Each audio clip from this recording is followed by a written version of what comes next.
Well, hello there. Thank you for joining me today. Looks like I have another fantastic and positive and uplifting show about what these psychopaths have been up to. Positive, I guess. I guess it's positive to know what they're up to, right? Well, we're going to be talking about the murder on the Titanic because I've been talking about all of this stuff with the Federal Reserve and all that. Well, interesting story. Looks like the Titanic, its sole purpose was to murder people. Imagine that. But before I get started, I had an interesting week with Trump in the White House. President of South Africa got his daylights beaten out of him in public. You ever notice how they go after the black guys? And then we've got Diddy on trial this week. Well, Diddy is obviously a black guy, right? In the history of all this child rape and all this stuff, who has gotten the charges? Well, a couple black dudes, right? In the Franklin case, they got the black dude named Larry King. Larry King did some prison time. Well, Larry King's now back in D.C. selling cars and doing the same old stuff all over again. This next version of this has just been a continuation, right? So Diddy is going to be the next black guy to go down because this way they can preserve the files and all that stuff. They'll never show you the photos of Epstein. Don't be such a fool. You think they're going to do that? The whole trick here is to tie up your time, spin you in circles. And then we had Elon Musk in the White House. If you want to know who is a better victim, always look at a psychopath. They will always paint themselves as a victim in every single scenario. President Donald Trump commended Elon Musk for helping cut government spending despite outrageous abuse on the day of a report about the billionaire's advisor's alleged drug use during the 2024 campaign. He willingly accepted the outrageous abuse and slander and lies and attacks because he does love our country, Trump said in the Oval Office. Americans owe him a great debt of gratitude. You realize they do this every time. Like when they have a war, they say, oh, look at these great American companies that put their manufacturing to the side so they can make things for the war. Well, you realize those things they're making for the war increase their profits by bucket loads, right? That's how they get rich. So they always say, oh, these patriotic country companies, look what they're doing for the United States. Well, that should be your first trigger to think, well, we're being robbed, right? And he also had a black eye. He said his kid punched him in the face. What kind of parent tells their kid to hit them in the face? Well, I don't know. The eye is on the right side. Typically, it's on the left side when they have these rituals and stuff. Maybe the right eye is something new. I really don't know. This is all in all a disgusting freak show. Did you know that the Germany and the gold stuff, because today is going to be about money. How they get the Federal Reserve? Well, they got the Federal Reserve by murdering a few people. They love the game of murder. So, anyway, so let's talk about also this gold. Do you realize that Germany has the world's second highest stockpile of official gold reserves at 3,352 tons, more than a third of what around more than they more than a third of that, around 1,200 tons, is stored in the Fed, equivalent to about 130 billion in value. So let me get this straight. Germany is storing their gold here in the United States because it's safer. Okay.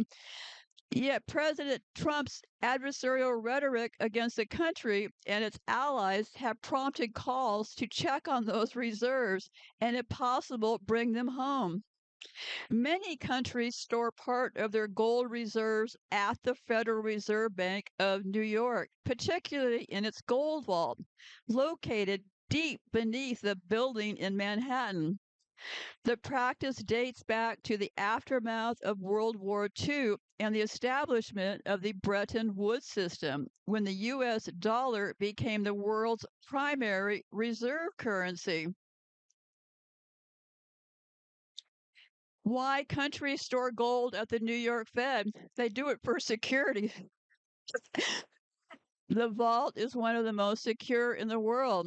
Convenience. Central banks can transfer gold ownership without physically moving the metal. Trust in U.S. Trust in U.S. institutions. The U.S. has historically been seen as a politically stable country. Countries, I'm sorry, this is like some days when I do my work, I think I'm in the comedy sketch, right? And I think this is a comedy sketch about black comedy, right? Very dark humor going on here today. So let me keep reading here.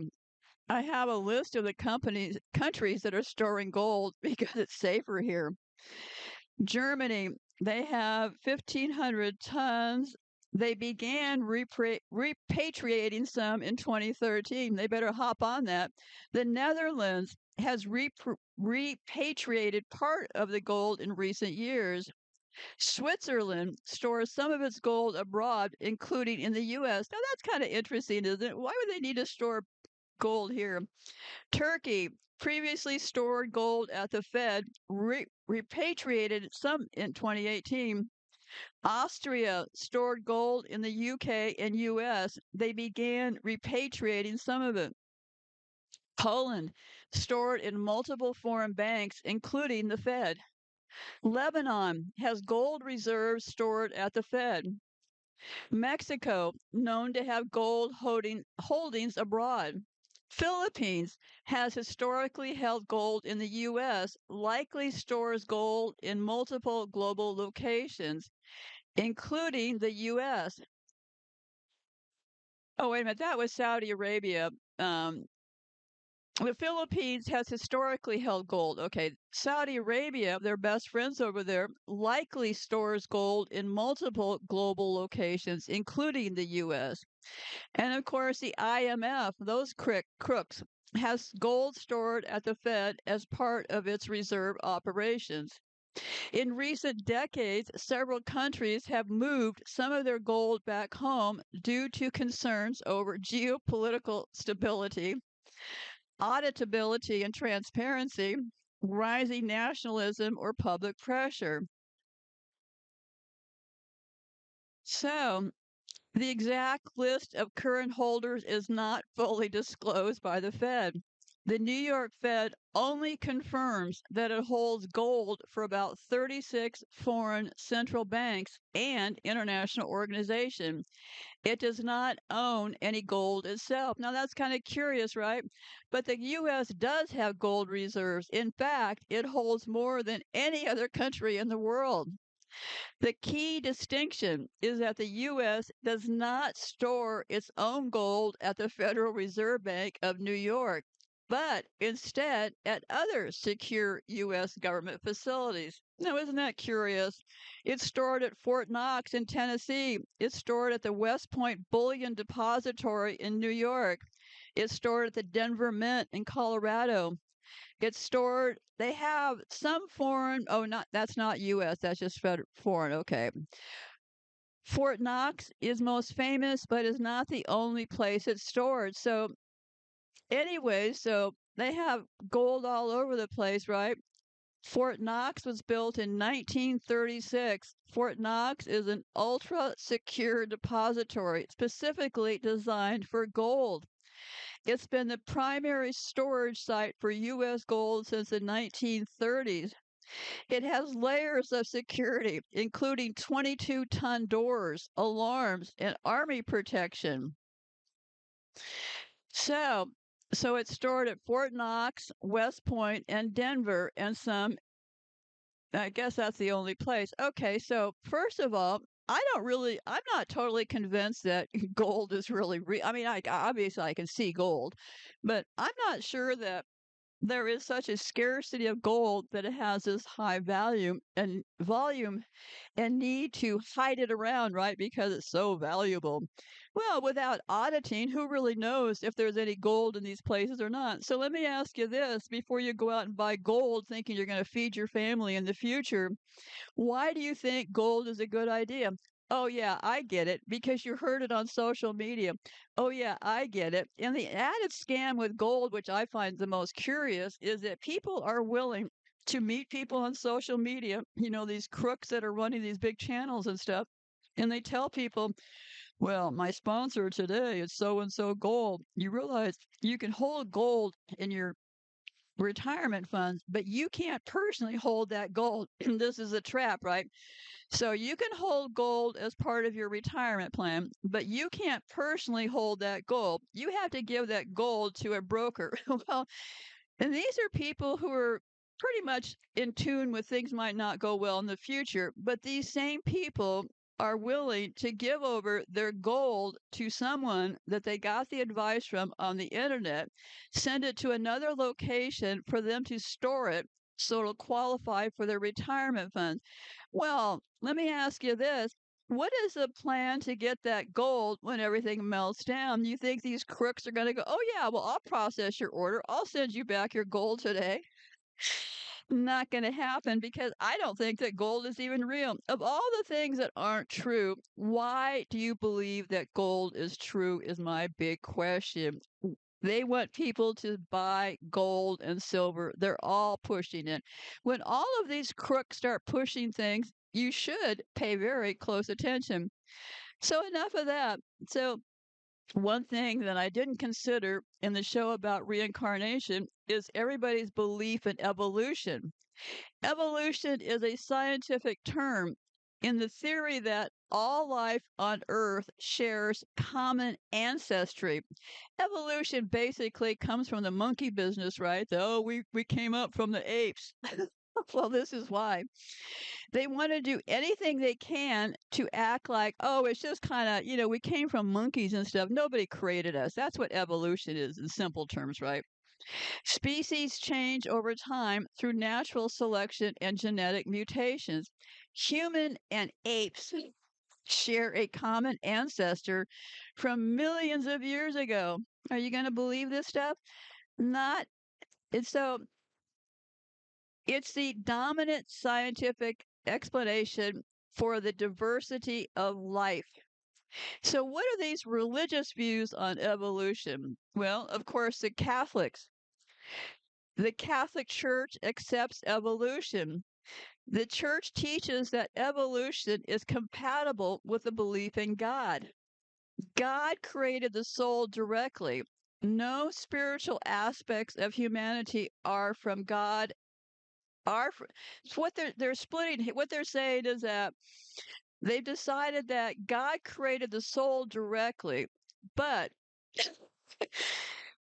spiritual aspects. So spiritual aspects of humanity are from God, not evolution. So they've kind of split it apart there. So Pope John Paul II in 1996 called evolution more than a hypothesis. Pope Benedict and Pope Francis reaffirmed compatibility between faith and science. Catholics believe God may have used evolution to create human bodies, but souls come directly from God. What do the Jews think? Many Jewish denominations accept evolution, especially Reform Judaism, Conservative Judaism, and most Orthodox Jews. Yeah, all those Zionist kind of Jews. Yeah, they all think we came from monkeys and apes. Genesis is often read non literally, seen as a spiritual or poetic story, not a science textbook. Some ultra Orthodox Jews reject evolution and insist on divine creation of Adam and Eve. So there's that view too, right? Most Jews accept evolution as science and interpret Genesis symbolically or allegorically. So, what do the Christians think about it? Well, seems like they're pretty much on board, broadly speaking. Mainland Protestants, the Lutherans, the Presbyterians, they generally accept evolution. Now, the evangelists, they reject it. Eastern Orthodox, yeah, it's kind of mixed, but some Christians accept evolution, others reject it, but the majority seem to accept it. So the basic breakdown is Catholics, yes, all on board with the evolution. Jews, mostly yes. And Christians, it's mixed. So what does Islam teach about human origins? The Quran says Allah created Adam from clay and breathed his spirit into him. This is similar to the biblical Adam, but told with different language and emphasis. Most Muslims believe Adam was the first human created directly by God. The Quran does not explicitly discuss the creation of animals or plants in detail. So many Muslims believe evolution may explain how non human life developed, but humans are a special case. So, um, let me see here. So they say that most Muslims reject human evolution, especially in countries with religiously conservative education like Pakistan, Egypt, and Indonesia. Acceptance of evolution, excuse me, Muslims reject evolution, but acceptance is growing among younger Muslims, especially in Western countries and among university students. So, that's the deal on evolution. So most people, it looks like a lot of them have agreed that we did come from apes. Apes are blowing breath into sand or clay, right? So that keeps people pretty well locked into whatever they want to tell them, right? And we're also, where do we get this idea that harming children is a good idea? I looked up some of these theories, and I think this is probably true. Harming children offends the Creator. The core idea children represent purity, innocence, and divine creation. Harming children physically, sexually, emotionally, or spiritually is seen as a sacrilegious act, not just a crime against humanity, but as a rebellion against God. Satanists, in some interpretations of this theory, are believed to target children. Let me start over again. Satanists, in some interpretations of this theory, are believed to target children specifically to mock or defile God's image. So, in significant terms, if they think God is a creator of innocence, children are pure reflection of divine spark. The satanic worldview in this theory equals reversal, desecration, or perversion of the divine. Therefore, harming a child equals striking at God through what is most innocent and sacred. The belief appears in both Christian mystical theology and modern conspiracy theories like the Luciferian elite or satanic pedophile cult theories, elements or QAnon, occult abuse narratives from the 1980s and 1990s like the Satanic Panic. So, is this what Satanists really believe? There are different types of people who identify as Satanists. They have one group, they basically all believe that a real Satan like deity, that's what they believe in. So, most people accused of being in satanic cults that harm children are not proven to be part of anything organized. Yeah, that's part of the plot, right? Set up so many misdirections that you can't ever find the source sometimes. So, why this theory exists, persists. Harming a child is the ultimate evil, so people look for cosmic explanations. Many cultures link children with divinity, sacrifice, or purity. Religious texts, biblical themes like Moloch, Harold's massacre, and child sacrifice echo these fears. So, where do we get these ideas about religious texts from? Well, they write these things in religious texts. This is why I really questioned that entire Bible. What better way to sell all of your lies is to presume and tell everybody that you know the real answers. You got that Bible and you got those historians, right? So you could say, well, they've been killing children for millions and millions of years. No big deal. Keep moving along, keep moving along.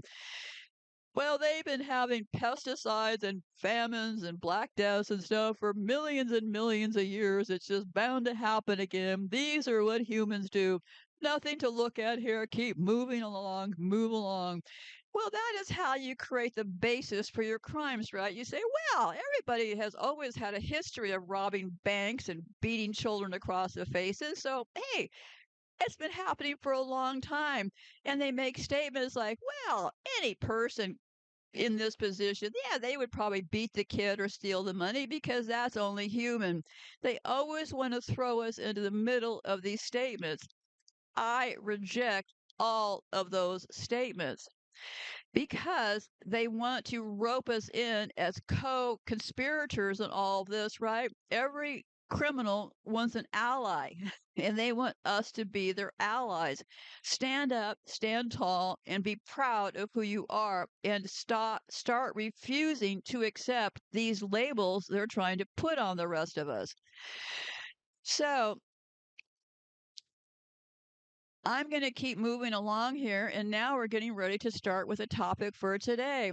What got me started on all this? Well, after I did the last show about the federal bank and all that stuff, and the Vatican and the Bank of International Settlements and how all the crooked money deal is working, I ran across this article and it got my attention. So I thought, well, I better keep looking at this banking business a little bit deeper here. In 2012, there actually was an audit of the Federal Reserve. What was revealed in the audit was startling. $16 trillion had been secretly, and you heard me right, $16 trillion had been secretly given out to U.S. banks and corporations and foreign banks everywhere from France to Scotland. From the period between, and listen up to these dates, remember the last major crisis was around 2008. So they revealed giving away $16 trillion secretly, right? From the period between December 27 and June 2010, the Federal Reserve had secretly bailed out many of the world's banks, corporations, and governments. The Federal Reserve likes to refer to these secret bailouts as an all inclusive loan program, but virtually none of the money has been returned, and it was loaned out at 0% interest. Now, I couldn't find out if some money appears to have been paid back, but they have all kinds of sneaky ways to pay money back. They collateralize this, they collateralize that, and there you go. So the basic bottom line is I think this was basically their only audit, and they caught doing all of these crooked deals. That's because the world is on the edge of complete financial ruin based on the dealings of these people. And I'll be getting into more specifically who are these people in a bit here. Another thing to consider is this: everybody's talking about private equity, right? Well, private equity, and I don't know a lot about this stuff because I don't have money to put in bank accounts and stuff, but private equity is where the real crooks are. I mean, they're all crooks, but the worst crooks there. They basically invented private equity for people like Blackstone, those kind of people. That's what private equity is. They're the ones going around buying up hospitals. They're even buying up your veterinary clinics to poison and kill your pets. So private equity is running wild through the world, buying up, privatizing things, water, all kinds of evil deeds. So what's the catch with private equity? Well, I keep saying this is about the law of omission, right? Well, private equity, I forget what year it got started, but private equity, um, it seems like they neglected, whoops, they neglected to put any guardrails around what private equity even is. So private equity, kind of like, have you heard this story before? Like I talked about, the mob was allowed to run wild in prohibition to get the mob further into things. Well, private equity followed the same path because private equity has no guardrails on it. So they're basically free to rob and do whatever they want. So what'll happen is pretty soon people start screaming, "Oh, we got to regulate private equity." Well, the cow has already left the barn, okay? So good luck on that. So that's exactly how that worked, was the private equity. They just put it in, got everybody to adopt it like it was real, and then they didn't bother to put in the guardrails. So before I get started about the Jesuits were the ones who killed murder. The Jesuits were the ones who basically they wanted to murder three people to get rid of the idea of a federal bank. Three people, I think it was, I'll have more about that in a second here, but there were people who opposed the federal bank, and those three people had to go. So the Titanic was built entirely for the purpose of getting rid of those three people. So what they did was they murdered over 1,000 other people who were innocent passengers on that boat to murder those particular three people. So before I get started on all that, I'd like to remind you of a few of these words that I've been talking about endlessly, okay? The Jesuits. The Jesuits have this thing called IHS. You'll see it in front of their wherever they're talking, at their when the priests talk, they have that logo IHS. Well, that IHS really stands for Isis, Horus, and Set, the Egyptian Trinity. IHS is the Jesuit symbol and is the motto IHS on Masonic temples stained glass. So the IHS you see on the Catholic Church and the Jesuits is not what you think it is. It really means Isis, Horus, and Set. The name Vatican means divining serpent from Latin. So Vatican means serpent, right? Rome is seated upon seven mountains. So the IHS comes from the first three letters of Jesus, and in Greek, that's where they come up with the words. And I have all of this down below for you to take a look at. Most of these podcast platforms don't show you my show notes. I'm showing you and sharing with you most all of the things that I will be talking today. All you have to do is go over to my website and you can click on this show and you will find all of my links. For some reason, they never standardize podcasts. Nothing I can do about it. So if you want to have accurate links for all the information I'm talking about, I encourage you to click on the link on my website. I have endless links and things for you to take a look at. It is impossible to learn all this in the next hour, so I encourage you to read for yourself. Besides, it's about time people started looking for themselves also. No matter how much you think you may trust somebody, and even if you think that I'm the most trustworthy person around, check for yourself. And the more you can absorb this, the better you can communicate it. So I get so worn out by people on social media that all they know are buzzwords. I'll ask them, well, where did you learn that from? They can't tell me because they have become a minefield of buzzwords. Try to do better than that. So, okay, so they used to interpret it as Jesus, Savior of men. I'm getting confused here. Wait a second.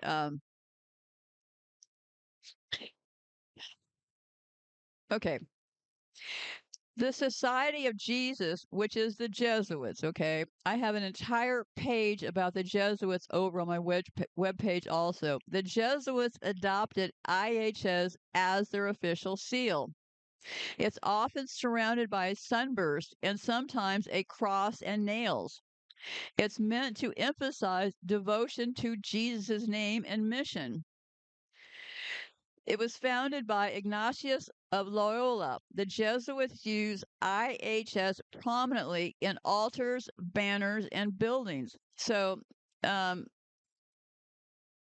another word you need to take attention to, pharmakia, is defined as sorcery, witchcraft, or sorcerer. So the word pharmacy comes from sorcery, witchcraft, or sorcerer. So let's take a look at the Jesuits, the origin of the Jesuits. The Jesuit order, which has brought so much bloodshed and suffering upon the world, originated with a man named Ignacio de Loyola, born in 1491.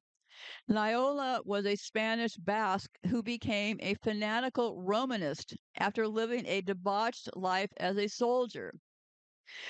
Amidst much fasting and self flagellation, that's beating yourself, he claimed to have many visions of God and Mary the Roman Catholic goddess.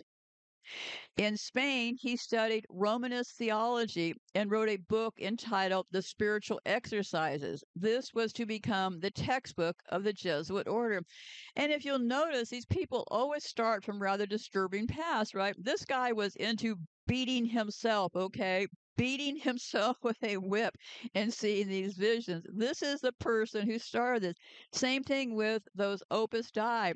The guy was beating himself and the members beat themselves. A lot of masochism in this deal, right? They're sadistic in their joy to find pain in us, but they're also masochistic in how they put pain onto themselves in some twisted ceremonies they do.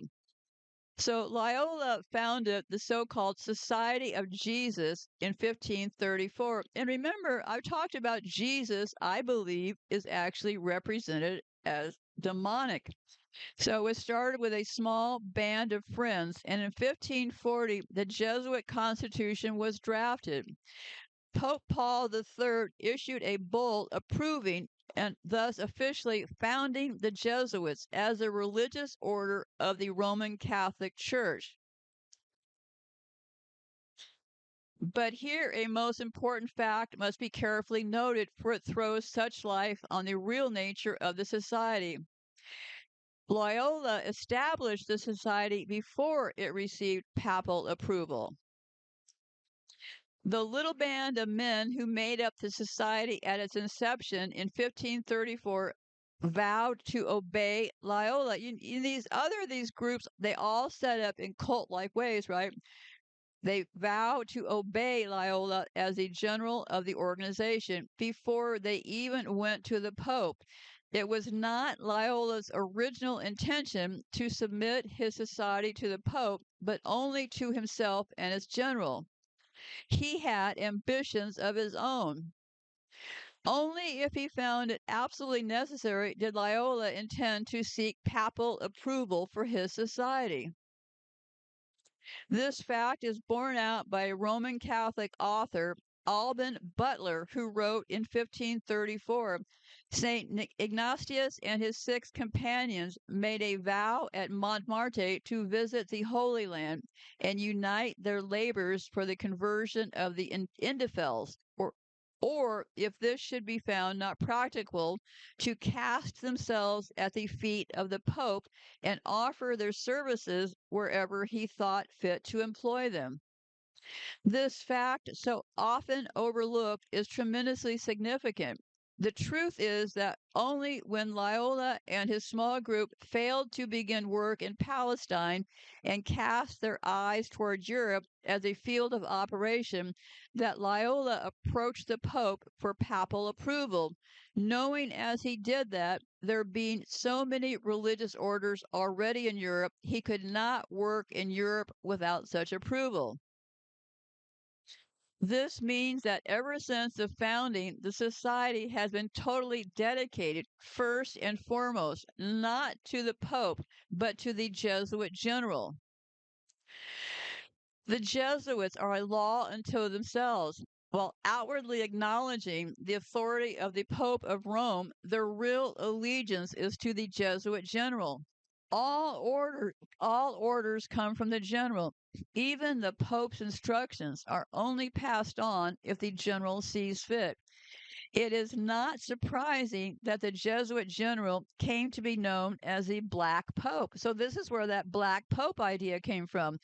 See, people fling around these words, Black Pope, White Pope, and they never understand what it means. So this is what it means. So they said that all orders come from the general. Even the Pope's instructions are only passed on if the general sees fit.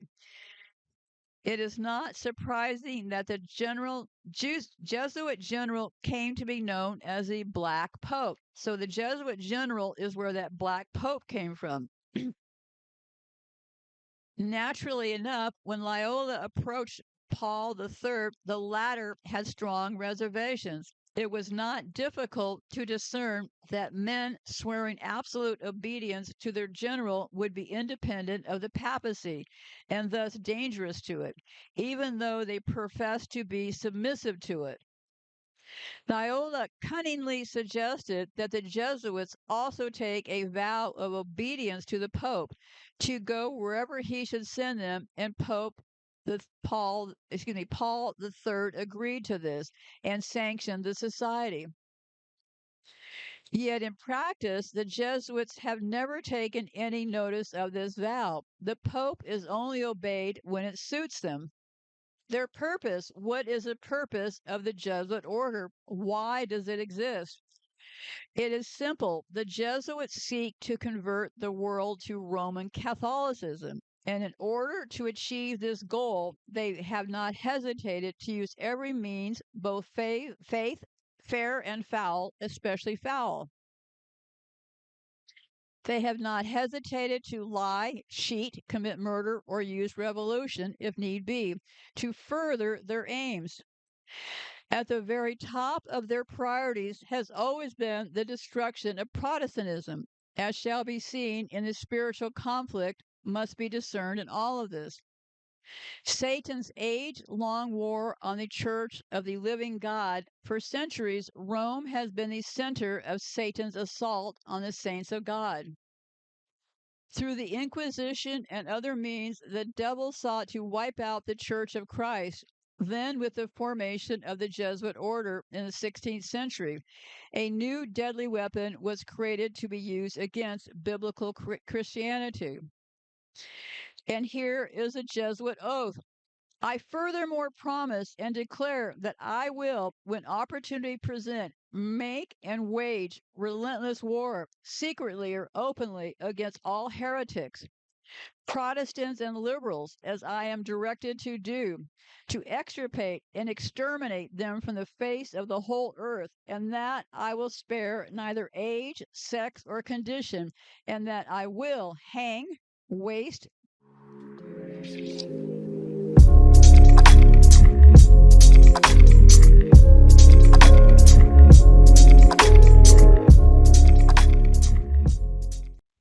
I got cut off, so let me keep reading. So we left off at, and that I will hang, waste, boil, flay, strangle, and bury alive these infamous heretics, rip up the stomachs and wombs of their women, and crush their infants' heads against the wall, in order to annihilate forever their execrable race. That when the same cannot be done openly, I will secretly use the poisoned cup, the strangulation cord, the steel of the poniard, or the leaden bullet, regardless of the honor, rank, dignity, or authority of the person or persons, whatever may be their condition in life, either public or private, as I at any time may be directed to or by any agent of the Pope or superior of the Brotherhood of the Holy Faith of the Society of Jesus, and that is the Jesuit oath. The Jesuits had also fought against Satan's enemies for centuries by burning, boiling, shooting, stabbing, poisoning, beheading, and torturing any born-again Christian who follows the Bible. This assault by the Jesuits against God's people continues to this day, as the Jesuits secretly poison and assassinate genuine Protestant Christians who will not submit to the Pope or their agenda. The Jesuits are able to use all kinds of poisons, such as secret nanotechnology, bioweapon poisons that cannot be identified by most medical blood tests.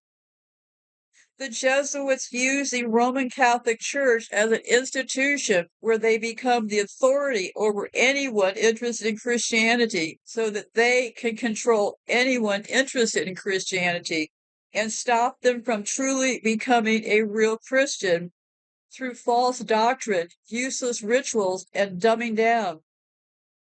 The Roman Catholic, in essence, becomes a victim as they seek to pursue God. They are trapped by a system where the Jesuits, who rule the Vatican and clergy, are instructing the congregation according to the will of Lucifer.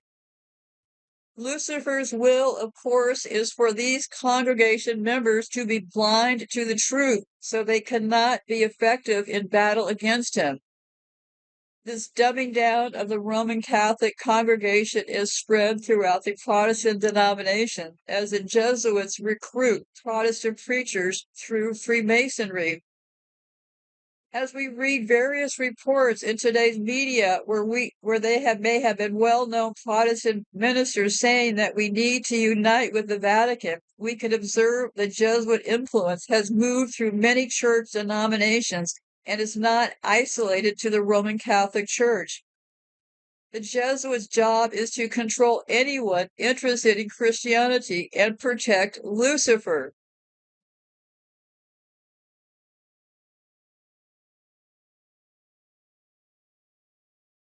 Lucifer's will, of course, is for those congregation members to be blind to the truth so they cannot be effective in battle against him. Oh, I think I already read that. Oh, and protect Lucifer. I didn't scroll that way a second.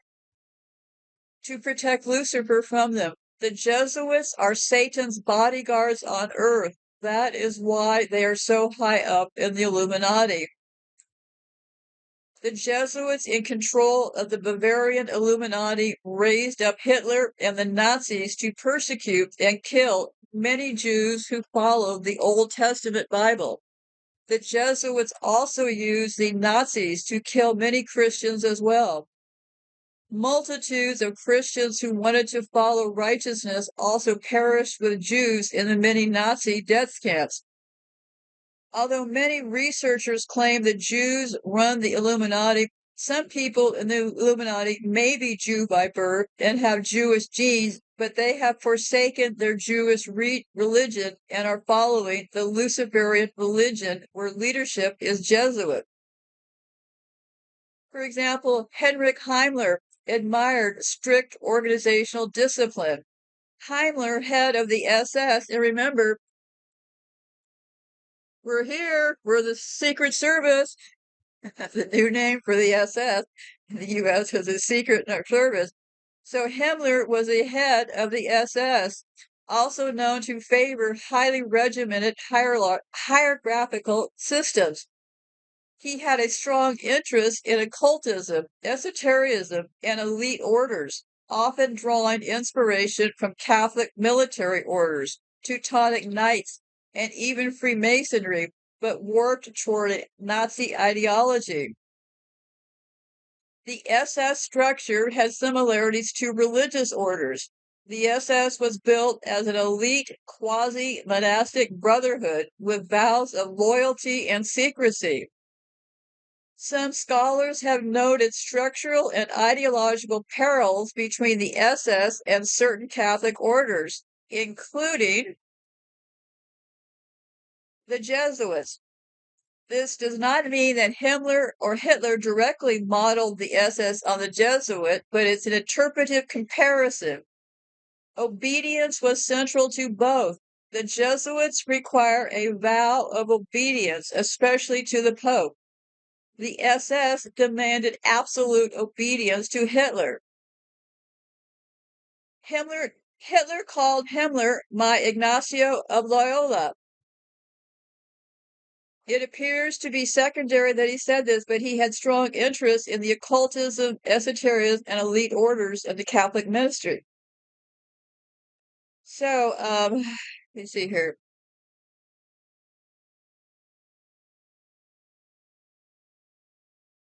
I think I caught, wait a second, give me a second here. The Jesuits use the Roman Catholic Church as an institution where they become the authority over anyone interested in Christianity so that they can control anyone interested in Christianity and stop them from ever truly becoming a Christian through false doctrine, useless rituals, and dumbing down. And I think most of these people have sold out. For example, most of the Christian groups in this country are aligning with the Zionists. Well, it's the same road, right? So most of the Christians in this country, if you look, you'll see that Zionist logo around. But yeah, they've all pretty much sold out. Where the SS was heavily influenced by Prussian traditions of militarism, hierarchy, and discipline. going back to the 18th and 19th century. Why no sooner, right? We keep coming back to this 18th and 19th century. Key characteristics they adopted: rigid hierarchy and obedience that mirrored the Prussian officers' corps' strict chain of command. Elite warrior caste. The SS positioned itself as a racial and ideological elite, much like the Prussian aristocratic officers saw themselves. Drill, uniforms, and ceremony. The SS borrowed ceremonial pomp from the old Prussian models, black uniforms, parade rituals, etc. Because Prussia was a German kingdom known for its military power, discipline, and aristocratic officer class, the same cultural base that Hitler and Himmler idealized. Pagan and Aryan mythologies. Here we're back to the white people again. Himmler and key SS figures sought to replace Christianity with a racial pagan ideology rooted in the imagined Germanic past. The SS belief and practices, they believe in Aryan supremacy. The SS believed in the myth of a pure Aryan race descended from Nordic Germanic ancestors. Reich religion. Himmler envisioned a future state religion based on ancient Germanic paganism, ancient worship, and solar cults. Weiselberg Castle. Himmler turned this into the spiritual center of the SS, filled with ruins, sun wheels, and pseudo-Germanic symbols. SS rituals, swearing and ceremonies, marriage rites, and burial customs were designed to resemble pagan or Teutonic traditions. Secret societies. The Thule, Thule Society, was an occultist, nationalistic group in Munich in the early 20th century and a major ideological forerunner of the Nazi Party. What the Thule Society believed, they believed a mystical Aryan homeland once existed at the North Pole or Atlantis. The Thules also believed that Jews and other races were impure and degenerate. The Thule also promoted anti-Semitism, nationalism, and esoteric beliefs mixed with occult symbols like swastikas and runes. What was their connection to the Nazis? Well, the key early Nazi members, including Rudolf Hess and Dietrich Eckart, Hitler's early mentor, were Thule members. The Thule Society bankrolled the German Workers' Party, which Hitler later took over and renamed the Nazi Party. The SS inherited much of this mystical radical ideology. The Thule Society didn't last long, but its symbolism, mythology, and racial dogma seeped into the core of Nazi ideology. So essentially, the Nazis got this from the Prussians, who got it from the Thule Society. So that's how this all got started. And here again, not that long ago, right? Let me see here. Understanding the real ideological roots of the SS shows us that it was not modeled after the Jesuits, despite superficial similarities in discipline and secrecy. It was instead a radicalized pseudo-religious authoritarian cult. These influences helped make the SS not just a military force, but an ideological tool of terror used to enforce Nazi racial and political goals. The Jesuit soldiers serving the Jesuit generals and Jesuit, while popes are master spies and assassins. When a Jesuit takes his fourth vow, he has to swear to murder and spy on behalf of the Pope. It should also be noted that the Jesuits are in full control of the mafia and its associated gangs as well. The Jesuits use the mafia to carry out some of its plots, and it and to control parts of the economy as well as the threats, violence, and murder. The mafia gives most of its ill-gotten gains to the Jesuits by depositing its proceeds in Vatican banks and into Vatican charities. In David Yallop's book, In God's Name, it is well documented that the Vatican banks and its associate banks had links to the mafia drug money. The Jesuit order, who are in control of all world military powers, import illegal drugs into countries on military aircraft from military base to military base. And there we go, right? I've been talking in the past. It's interesting that all of the military base routes happen to be set up on the drug routes. Not a mistake, right? And I'll be back soon because I have another huge monster file on all of this trafficking business.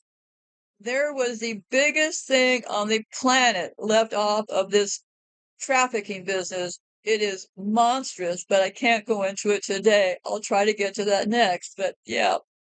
So here it says, I've been saying that all along, the military, it imports illegal drugs into countries on military aircraft from military bases to military base. The Jesuits are the kingpins, far above the mafia dons. At their core, the Jesuits are Luciferians and Satanists. According to former Jesuit Alberto Riviera, the Jesuits hold regular black masses where they worship their true lord Satan, or or whom former Church of State and Vice President Michael Aquino calls Set. So Aquino also calls Satan Set, and that's where you see that IHS, right? Iris Horus Set. So because the symbol on the left, which is also written on the Roman Catholic wafer biscuit, which is IHS, which the Jesuits claim means in his service. However, the true meaning of the IHS symbol is Isis, Horus, and Set. These are the names of Egyptian demon gods, and Set is often used as another name for Satan by many prominent Satanists such as Michael Aquino, founder of the Temple of Set. The Jesuit, and I'll have more on Aquino and Set stuff down the road here. The Jesuit symbol is actually a symbol for Satan and his demons, as these are the gods the Jesuits worship and whom they serve. The Jesuits, who are also in control of the world's intelligence agencies, make up many members of the CIA, NSA, and other foreign intelligence agencies. We see this pattern by observing Jesuit priest Avery Dulles, whose uncle was director of the CIA. Jesuit associates and relatives always seem to suspiciously be in high-level intelligence positions. These patterns also seem to confirm Branton's beliefs about the Jesuits controlling the international intelligence agencies and secret technology. And I'm going to be playing a clip right here. This clip is extraordinary. The total time of this clip is around 3 hours, but I'm going to be playing the first 45 minutes.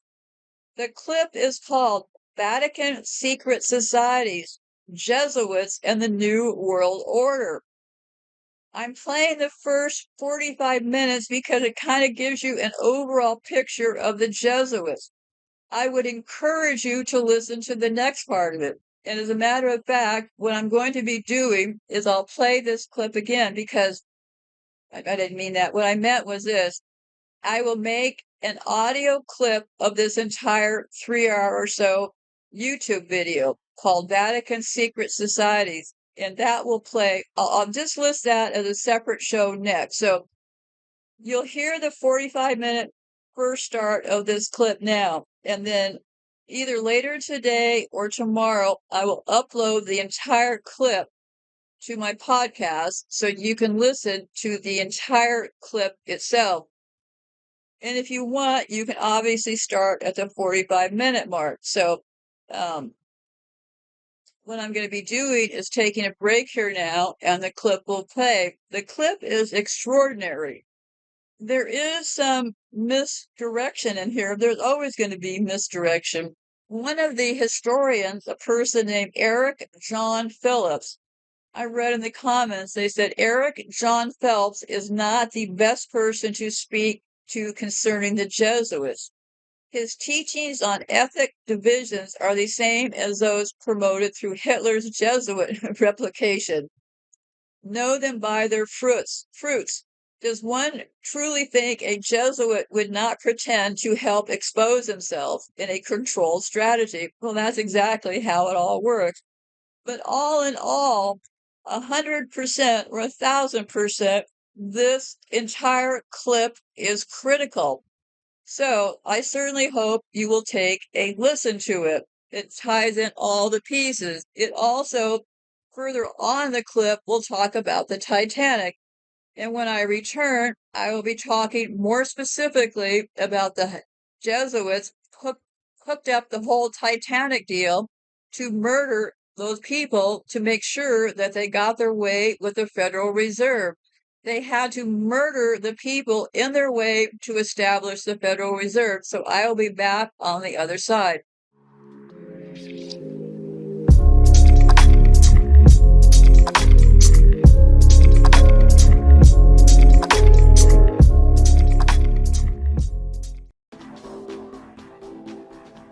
In June of 1864, the war between the states was entering its final year, and one of the main thoughts that occupied President Abraham Lincoln's mind was the part played by Rome in the war.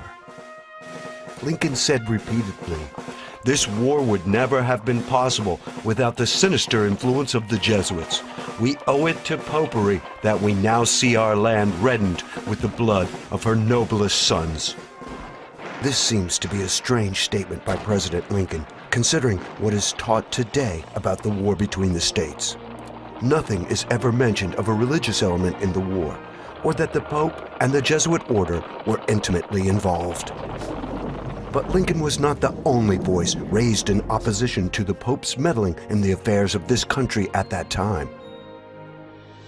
Samuel Morse, the inventor of Morse code, traveled to Europe and Rome in 1830 to do his own investigation into the conspiracies hatched against America. After returning home to the United States, Morse wrote 2 books warning Americans of the threat from Rome. Morse would continue sounding the alarm throughout the 1800s and went to discuss the situation with Lincoln after his inauguration. Samuel Morse, of course, is the inventor of Morse code that was used for many, many years. And Samuel Morse wrote a book called Foreign Conspiracies Against the Liberties of the United States. It was published in 1835. And he shows in that book that the Holy Alliance and the Leupold Foundation out of Austria, controlled by the Jesuits, and the Jesuits themselves were the agents to overthrow the liberties of the United States, the Federal Republic of the United States, and to replace it with a papal centralized government as the Vatican is run. But today, one looks around us to see U.S. presidents and congressmen and women groveling before the Pope. Lincoln's words would seem ironic into the U.S. No president in the entire history of the United States has ever greeted a foreign diplomat like that, ever. They wait until they're brought into Washington or something. They don't go out on the tarmac. This is a first. What makes this even more egregious is that the current Pope is a former head of the Office of Inquisition and a former member of the Nazi Party in his youth. You know, the Cardinal Ratzinger was the Grand Inquisitor of the Vatican before he became Pope Benedict. You're aware of that. I assume other people are not aware of that. For a Jew, the Inquisition has such awful, awful memories. And we are inviting the head of the Inquisition to the Jewish state. I gave a lecture yesterday, and these are the points that I brought up. You don't invite the Grand Inquisitor to Israel. It's that simple. How did we go from a nation on the alert against the Pope and the Jesuits' desire to bring America down to one of accepting them as friends? Simply put, we have sold out. It has not gone unnoticed that several Protestant presidents have attended Mass and taken communion at Catholic churches. Since one cannot take communion at a Roman Catholic service if one is not Catholic, several presidents have misled their supporters into thinking they are Protestant when they are not. Furthermore, those in power are often Roman Catholics outright, so it is expected that they will obey orders from the Pope, Obama said.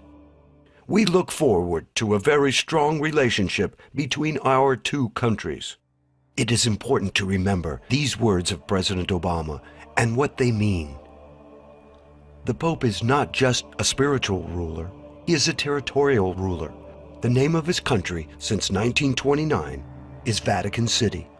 The Pope is a monarch. He actually, according to various books, the Pope is the monarch of the world. Not just a religious leader, he is actually a political leader. The Vatican is actually a small area over in Rome whereby the Pope is the ruler of that small area. The actual name Vatican I found very interesting. It actually means worship of the divine serpent. So we find that the very basis of the Vatican, the very word itself, means the worship of serpents. Powers. Its first power is universal spiritual power over all individuals, that every person must be subject to the spiritual power of the Pope, that there is no salvation outside of the Catholic Church, which is the doctrine of the Council of Trent, as reaffirmed in the documents of Vatican II of the 1960s. It's still on the books of canon law. And the other power of the Pope, which is the second key, as you see the two keys in the Pope's flag with the Triple Crown, Lord of Heaven, Lord of Earth, Lord of Hell, and the two keys, spiritual power. The second key is the temporal power. And the temporal power is this, that the Pope believes he has the right to rule the government, the civil government of every nation. That temporal power has never been denied, it's never been disclaimed. But there is no question that the Pope wields both swords, both a spiritual sword that the public sees, as well as a political sword which most people do not see. So it is very interesting and unsettling to those who love freedom and the right to worship God as one sees fit, to see our leaders submitting to the Pope of Rome.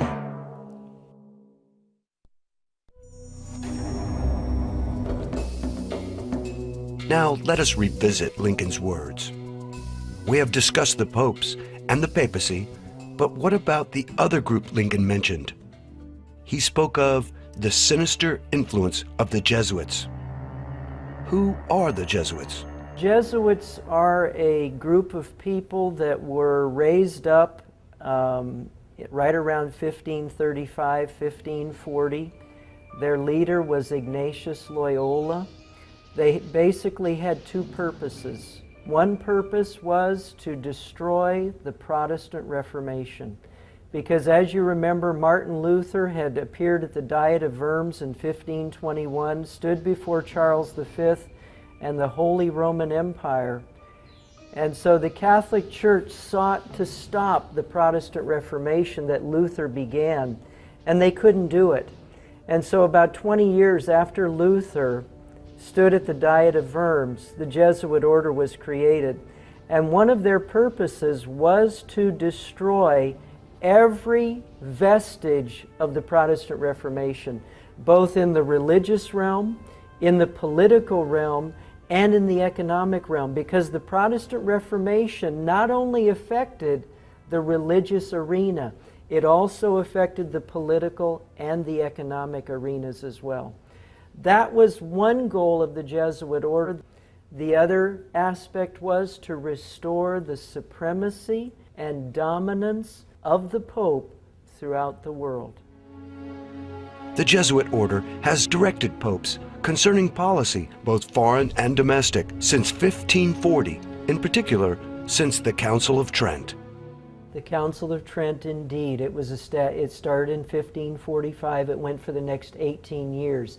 That doesn't mean that they stayed there for 18 years. They met in different places, but over that period of time, the various leaders of the Catholic Church and the newly formed Jesuit order would come together from time to time and discuss how the Catholic Church would respond to the teachings of the Protestant Reformation.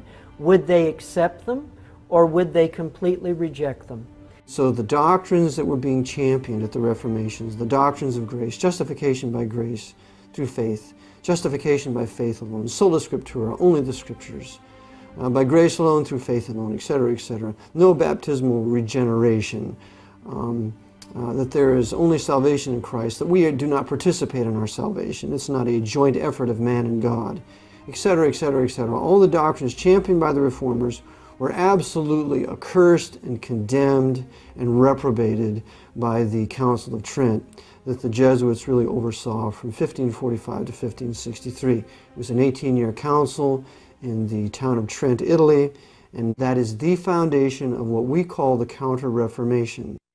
And the Council of Trent laid out the focal point, the direction that the Catholic Church would go for the next 4 centuries. Basically, at the Council of Trent, they decided that tradition and what the church fathers of the Catholic Church taught would continue to be the sole authority in the Catholic Church. Now, of course, there's other aspects of that, other teachings that branch off from that, but that is the basic sum of the Council of Trent, that tradition would still rule the Catholic Church. The anathemas that they have come out with that came from the Council of Trent to destroy heretics, to destroy those who would uphold the Word of God, those still live today. That's correct. The papacy has not rescinded any of the curses set forth in the Council of Trent. In fact, the Council of Trent ends and says, "Accursed be all heretics. Accursed, accursed." Every pope has to swear to uphold the Council of Trent. And if you read in the documents of Vatican II, put together by Abbot, it shows you right there that every pope must swear to uphold the Council of Trent, even though in the 60s, when they were calling heretics separated brethren, with that delusion and illusion, they still did uphold the Council of Trent, as well as all the former papal bulls condemning heretics and calling for kings to kill them out of their dominions, like the doctrines of Pius IV. The head of the Jesuits is the superior general of the order. He is called the Black Pope. The head of the Jesuit order is the Black Pope. The man who is currently there, he was just recently elected, Nicholas Adolphus. The Black Pope is the head of the Jesuit order. He is called the Black Pope not because he is of African origin, but because he is in the dark. We see the white Pope, we see Pope Benedict XVI, because he's visible and all the world knows who he is. But the Black Pope remains in the dark, behind the scenes, and so few people know he even exists.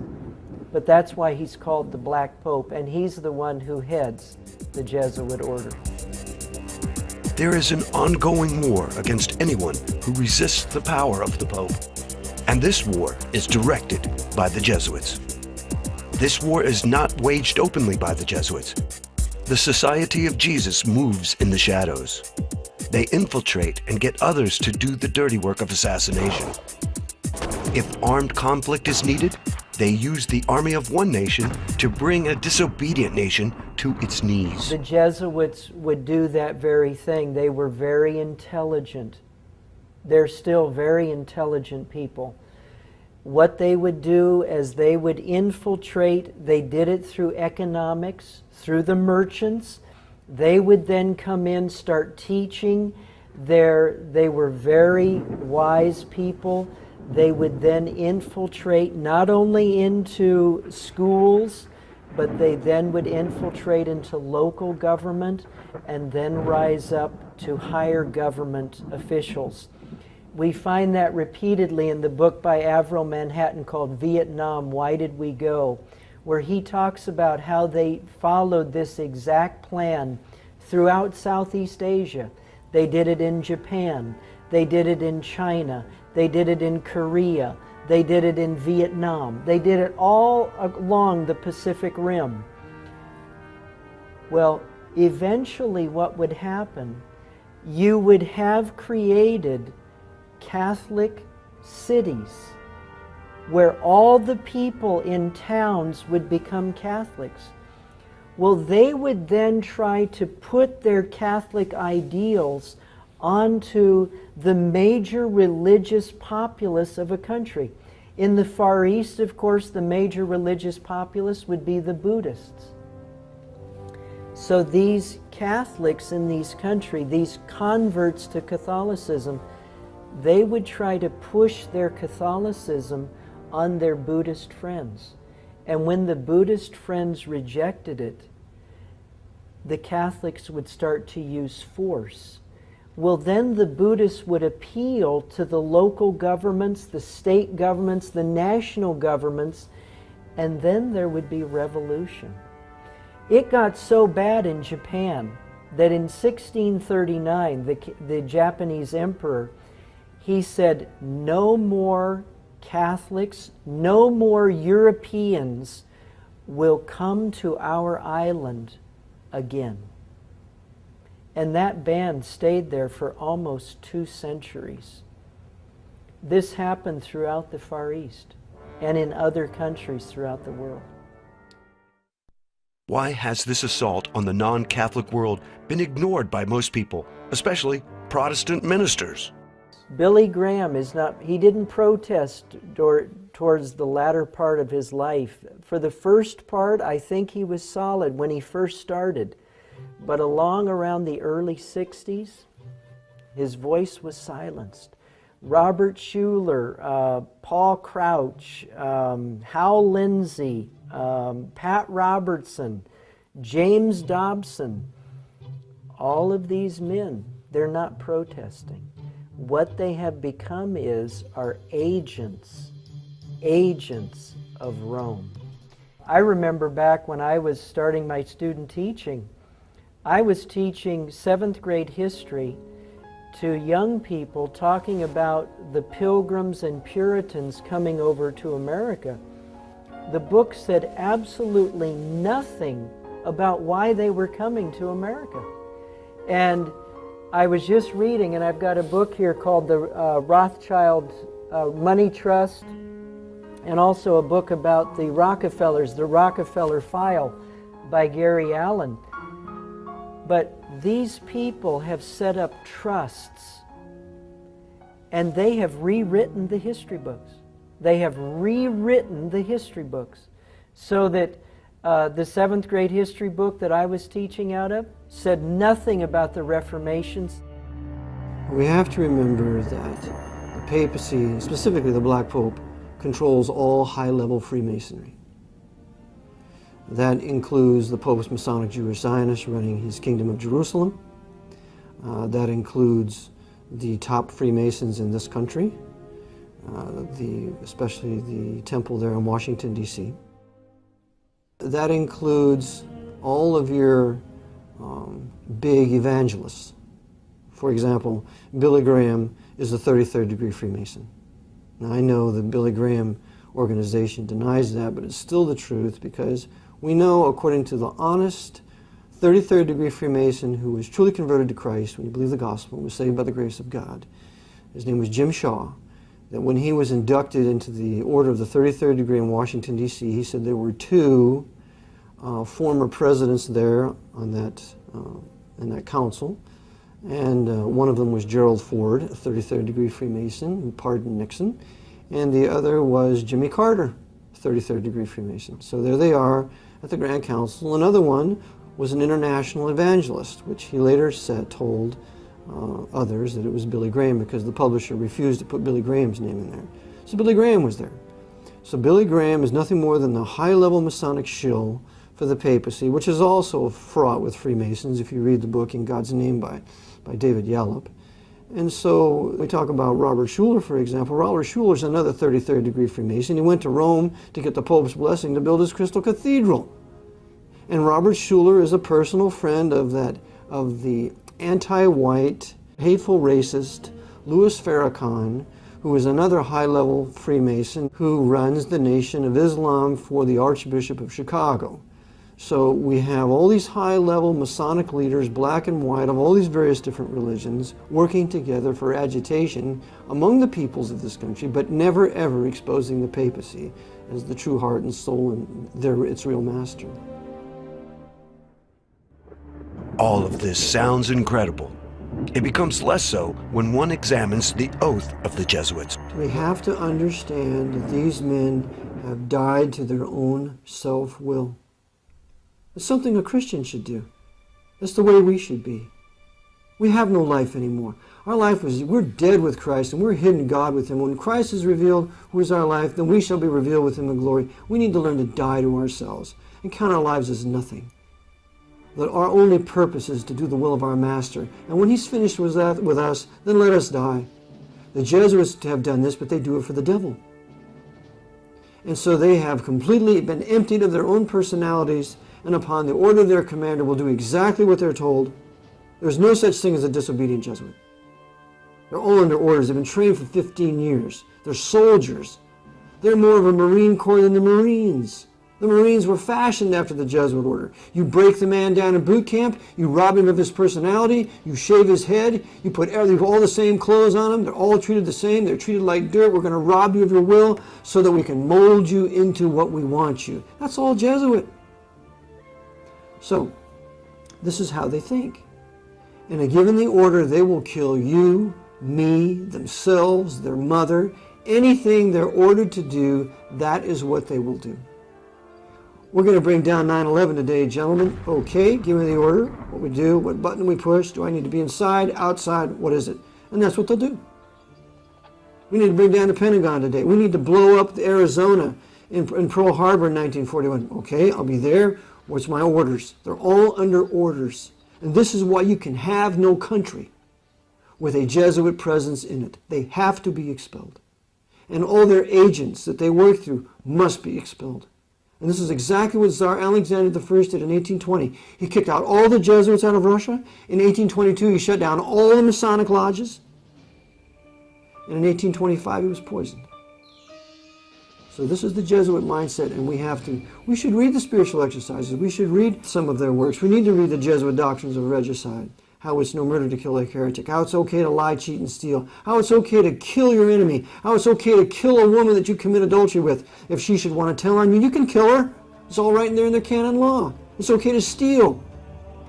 The whole world is their candy shop, where they can steal everything they can get their hands on to consolidate it under the power of the Jesuit order. And if that means killing kings or sinking ships, even if it causes their own death, they do it for the greater glory of God. Ad majorem Dei gloriam. When a Jesuit priest is elevated to a position of high command, he is administered what is called the Jesuit Extreme Oath of Induction. This oath has been called the Fourth Vow, or the Blood Oath, given to those in the Society of Jesus besides the traditional vows of poverty, chastity, and obedience. A copy of the Extreme Oath can be found in the Congressional Record. I want to read a statement to you, which is the Jesuit Oath. It says, this is the Jesuit Oath.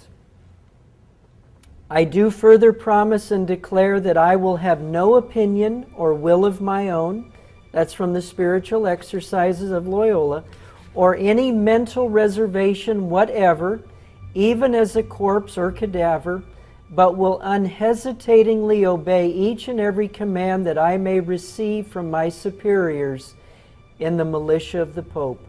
I furthermore promise and declare that I will make and wage relentless war, as I am directed to do, to extirpate and exterminate Protestants and liberals from the face of the whole earth. I will neither spare age, sex, or condition. I will hang, burn, waste, boil, flay, strangle, and bury alive these infamous heretics, rip up the stomachs and wombs of their women, and crush their infants' heads against the wall, in order to annihilate forever their execrable race. And then it goes on. The point being, throughout the history of the Jesuit order, they will shoot, they will burn, they will flay, they will do whatever it takes to destroy anybody who stands in the way of what they want to do.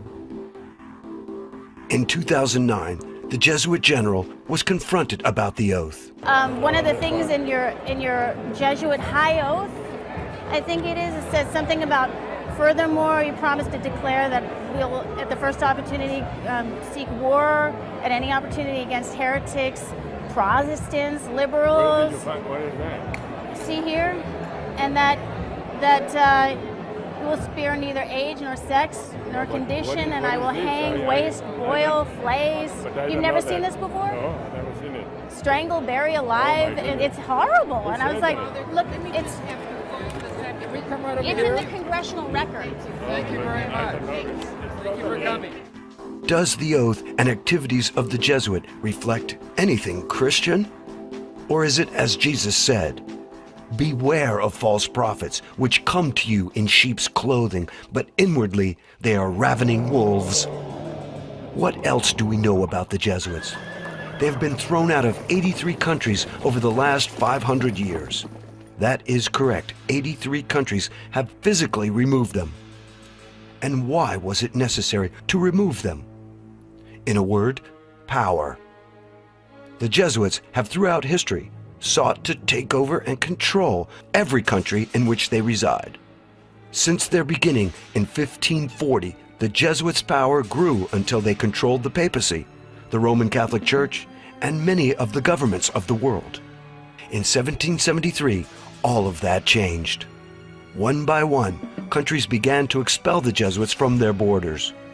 This culminated in the suppression or abolishment of the Jesuits in 1773.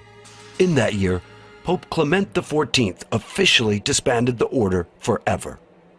This providential act enabled a nation based on religious liberty to be formed, the United States of America.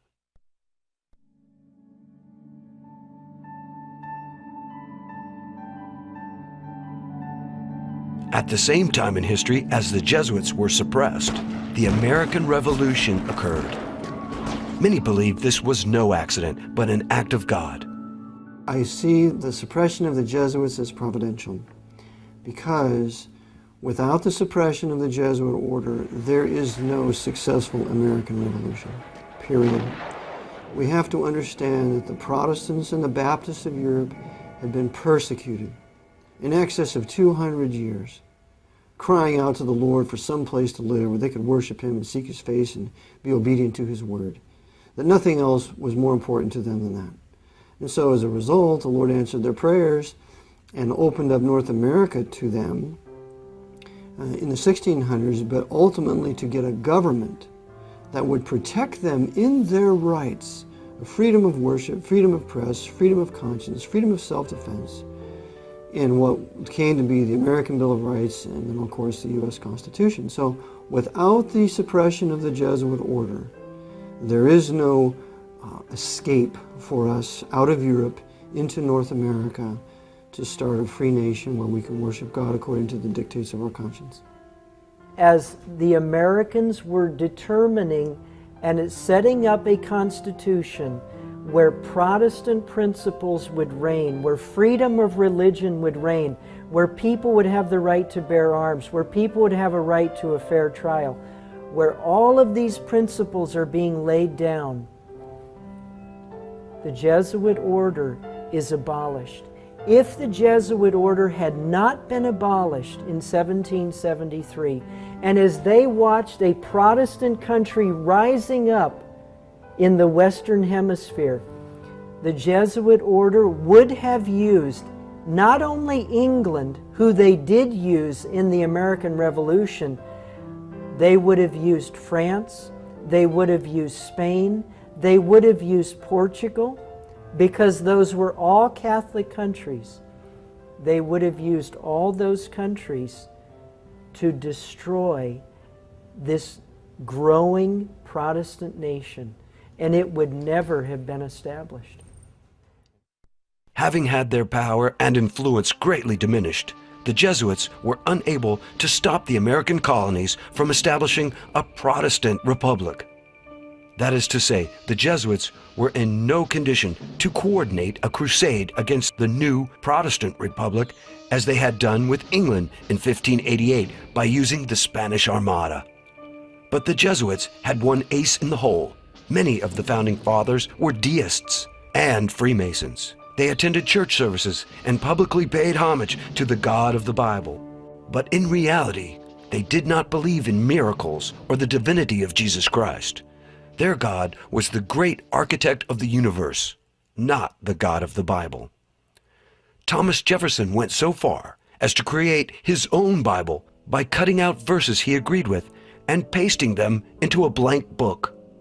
The verses Jefferson believed in were those where Jesus speaks of morality and loving others. Miracles, such as the virgin birth or Jesus' resurrection, were omitted since they were considered fables.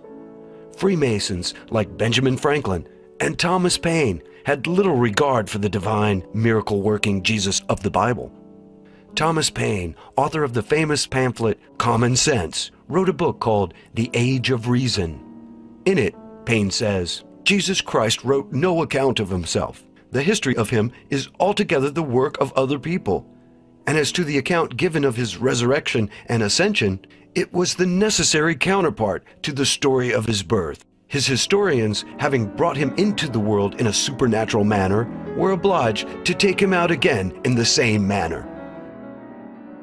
Thus, when it came time to create a document that would unite these colonies into one country, the Jesuits had an idea many preferred. It was called religious liberty.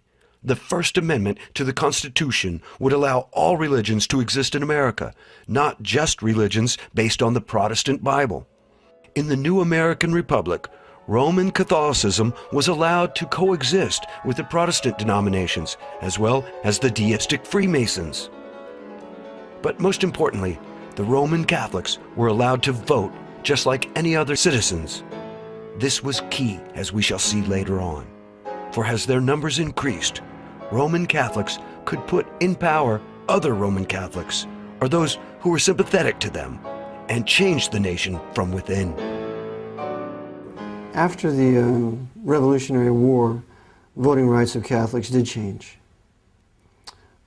We know that one of the signers of the Constitution was a Roman Catholic. There was only one, Mr. Carroll, but nonetheless it made it look like a place for Roman Catholics to come, as well as Protestants to have religious liberty, which is absurd.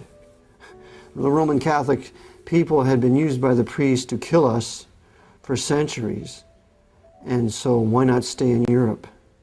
Well, they were being used by the Jesuits to come here to ultimately then take over political power and then submit North America to the feet of the Pope. Turning from the happenings with the American colonies, let us take a moment to investigate what the Jesuits were up to in Europe after their suppression. As we might guess, the Jesuits were not idle. They decided to seek revenge against those who had turned on them, specifically a traitorous Pope and the Catholic monarchs of Europe. In 1774, a year after the Jesuits were disbanded forever, Pope Clement XIV had suppressed the Jesuits, and a short time later he was poisoned. Poison is a big thing with these guys.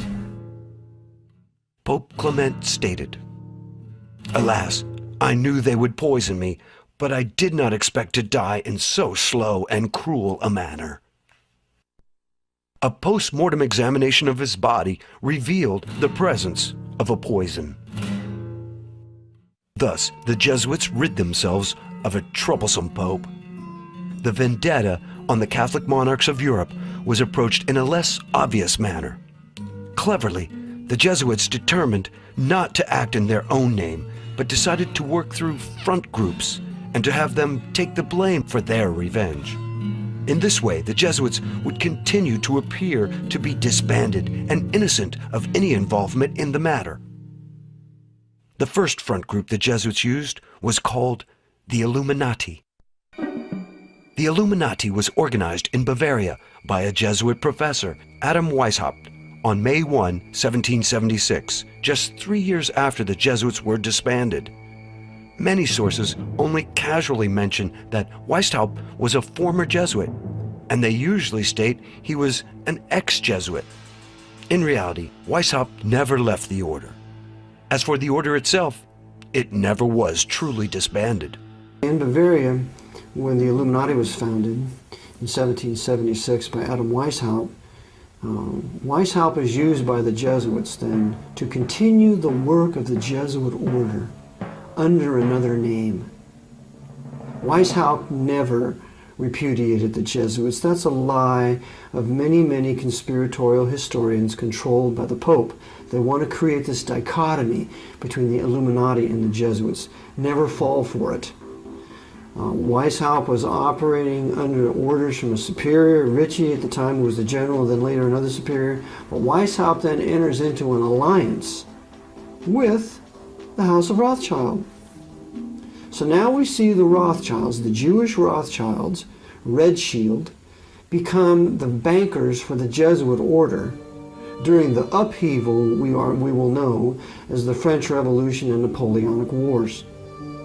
So this alliance between the Jesuits and the House of Rothschild, these high-level Masonic Jews, is very important to realize at this point because we have to live with it and deal with it today.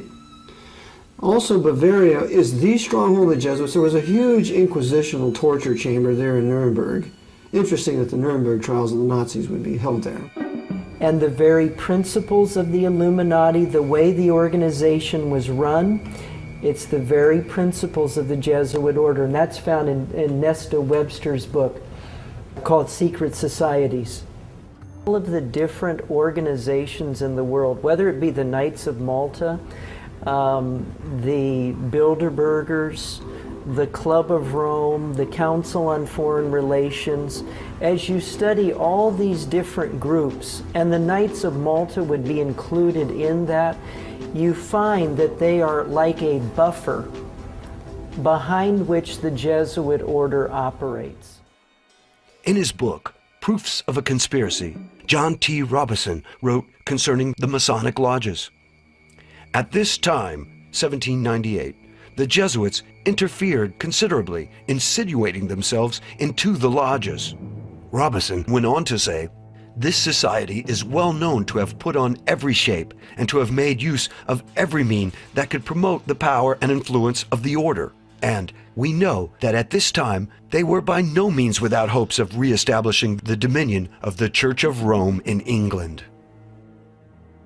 And with the Illuminati and the higher orders of Freemasonry, the Jesuits fomented the destruction of the very monarchs who had opposed them, beginning with the French Revolution and later with Napoleon Bonaparte. Well, the French Revolution was launched and waged by the Jesuits using Grand Orient Freemasonry and Scottish Rite Freemasonry in England for the purpose of punishing the Roman Catholic monarchs of Europe, taking back the Vatican Empire from the Pope, tearing away the colonies from England, Protestant England. They were doing several things at one time. Remember, the Jesuits are the great Hegelians. They can think along 10, 20, 50 different lines at the same time and coordinate them all together. So to understand what we do, we have to think dialectically. We can never think linearly. So the purpose of the French Revolution, first and foremost, was to punish the Roman Catholic monarchs of Europe. And that they did. What happened? Why, they beheaded Louis XVI, the grandson of Louis XV. We're going to teach you Bourbons of France who you mess with when you suppress the Jesuits. And then we're going to behead his wife, Marie Antoinette. And she was the daughter of Maria Theresa. She was a Habsburg. So we're going to punish you Habsburgs. You suppress us, we're going to cut off the head of Marie Antoinette using our Jacobins. And then you Braganzas of Portugal, we're going to drive you into exile using Napoleon. They did. They had to go into South America. And you Bourbons of Spain, we're going to drive you into exile too. we're going to have Napoleon set up a little banana republic up here in Spain. And and then the Knights of Malta, how dare you kick us off your island of Malta in 1768? We're going to teach you a lesson. So they took Napoleon down here with his huge fleet, took all the treasures of the Knights of Malta and took all their weapons so that they could use that in the invasion of Egypt, at which time the Jesuits used Napoleon to kill all the Mamelukes, the bodyguard of the Caliph of Egypt. So now they're waging war against Islam like they are today. When Napoleon's usefulness came to an end, the Jesuits had him betray his soldiers in a war with Russia.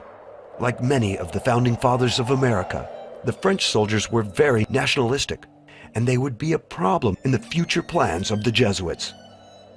After his defeat in Russia, Napoleon was forced to abdicate. Working in the shadows, the Jesuits made sure he was kept in reserve should he be needed. So Napoleon was sent to the island of Elba and given an annual pension of 2 million francs. Then, on August 7th, 1814, the unthinkable occurred. Pope Pius VII restored the Jesuit order. The Jesuits were revived in 1814 with the papal bull by Pope Pius VII, which brought them back into existence. The suppression of the Jesuits was to last forever.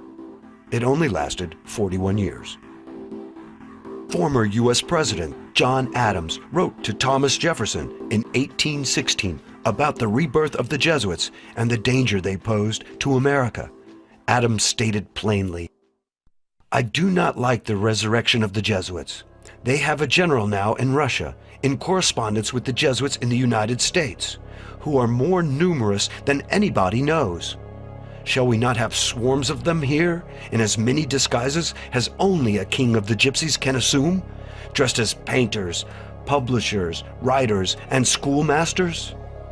I have lately read Pascal's letters over again, and 4 volumes of the history of the Jesuits. If ever any congregation of men could merit eternal perdition on earth and in hell, it is this company of Loyola." Jefferson replied back to Adams, "Like you, I disapprove of the restoration of the Jesuits, for it means a step backward from light into darkness." Okay, I'm back. Let's take a look at some of these religious implications and how we got here with this stuff. This is really quite simply a battle to wipe out all the Protestants.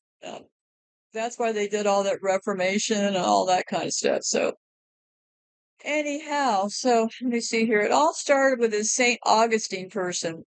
And they say this, there are 3 ways in which sins are forgiven. In baptism, remember Baphomet? They're Baphomet? Okay, so there are 3 ways in which sins are forgiven. In baptism, in prayer, and the greater humility of penance. Yet God does not forgive sins except to be baptized. There's a big push now to get everybody baptized, right? So what they're saying is St. Augustine became one of the most influential figures in the development of Western Christianity and philosophy. So, yeah, this business about baptism and how his famous works, Confessions, a spiritual autobiography detailing his sinful youth, conversion. So, he also did a monument called the City of God. So they helped define doctrines like original sin, grace, and just war theory, influenced by both Catholic and Protestant theology. So this person, Augustine, had quite a big deal about that. And then I will read this quote, which I found very interesting. And this will be, this you would have heard at the end of the clip that just played. It said, "Shall we not have swarms of them here, in as many disguises as only a king of gypsies can assume, dressed as painters, publishers, writers, and schoolmasters?" Yeah, that's them, right? So let's start talking about the Titanic. J.P. Morgan was ordered by the Jesuits to build the Titanic. This unsinkable ship would serve as a death ship for those who opposed the Jesuits' plan for a Federal Reserve System. These rich and powerful men would have been able to block the establishment of the Federal Reserve, and their power and fortunes had to be taken out of their hands. And there's this theory that J.P. Morgan got the idea how to kill off the opposition to the Federal Reserve from a book written 14 years prior. And I looked at the book. I'd have to say it is a convoluted kind of a mess. It's called The Titan, and I have links to the book and everything down below. So what is this Jesuit conspiracy theory? The theory claims that the Jesuits orchestrated the sinking of the Titanic in 1912 to eliminate powerful opponents of the Federal Reserve, which was established the following year in 1913. The usual names mentioned as targets are this: Benjamin Guggenheim, Isidor Straus, John Jacob Astor IV. All three were wealthy, influential men who perished on the Titanic and are often falsely claimed to have been vocal opponents of central banking, though there is little direct historical evidence that they actually opposed the Federal Reserve. And there was a claim about Captain Edward Smith being a Jesuit temporal coadjutor, a layperson working for the Jesuits. Stems mostly from a book by Eric John Phelps, a known conspiracy theorist and author of Vatican Assets. So they say there's no hard link, but that's what they say, always say, right? They say there's no documented evidence links that the Jesuits directly through the Titanic or to Captain Smith. They say there's no documented statements or writings by Astor, Guggenheim, or Strauss clearly showing their opposition to the creation of central banks. The main theory relies heavily on guilt by association and speculative links. Well, depends on how you want to look at all this, right? I look at it this way. Of course they would have hidden the real data, right? They control the books. They control what they teach us. So it doesn't.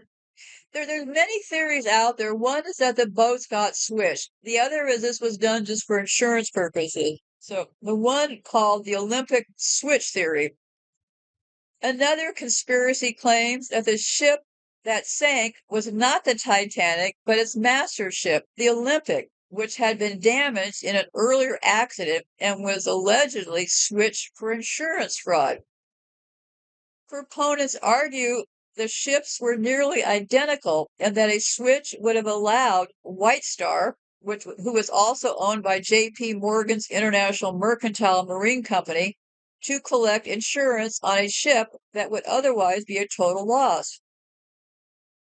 J.P. Morgan, a powerful financier, also canceled his booking at the last minute, which adds to the speculation. Problems with this theory: the Olympic and the Titanic had many structural differences, number of portholes, layout of the promenade decks, making a switch difficult to pull off and hide from thousands of shipbuilders and crews. The Olympic continued to serve until 1935, making its survival post-1912 quite public. While it's true that the Federal Reserve Act was passed on December 1913 and that some who died on the Titanic were rich industrialists, there's no conclusive evidence that their deaths were orchestrated to clear the path for central banking reform. The main proponent of the Federal Reserve, Senator Nelson Aldrich, had begun pushing reforms years earlier. The real opposition to the Fed came from populist and anti-banking agrarian interests rather than a handful of elites. Well, let's take a little bit of a look at the history here to see who's telling the truth. Since the early 1830s, America did not have a central bank. The Jesuits desperately wanted another central bank in America so that they could have bottomless reservoir for which to draw money for their many wars and other hideous schemes around the world. In 1910, 7 men met on Jekyll Island, just off the coast of Georgia, to plan the Federal Reserve Bank. Nelson Aldrich and Frank Vandercliff represented the Rockefeller financial empire. Henry Davidson, Charles Norton, and Benjamin Strong represented J.P. Morgan. Paul Warburg represented the Rothschilds banking dynasty of Europe. The Rothschilds were the banking agents for the Jesuits and held a key to the wealth of the Roman Catholic Church. Murdering the opposition. The Federal Reserve did have some opposition. 3 of the richest and most important of the opponents were Benjamin Guggenheim, Isidor Straus, the head of Macy's department stores, and John Jacob Astor, probably the wealthiest man in the world. Their total wealth at that time, using dollar values of their day, was more than $500 million. Today, that amount of money would be worth nearly $11 billion. These 3 men were coaxed and encouraged to board the floating palace. They had to be destroyed because the Jesuits knew these men would use their wealth and influence to oppose a Federal Reserve Bank, as well as the various wars that were being planned. The secret meeting place in Jekyll Island, known by the Jesuit order. The Morgans were friendly competitors with the Rothschilds and became socially close to them. Morgan's London-based firm was saved from financial ruin in 1857 by the Bank of England, over which the Rothschilds held great influence.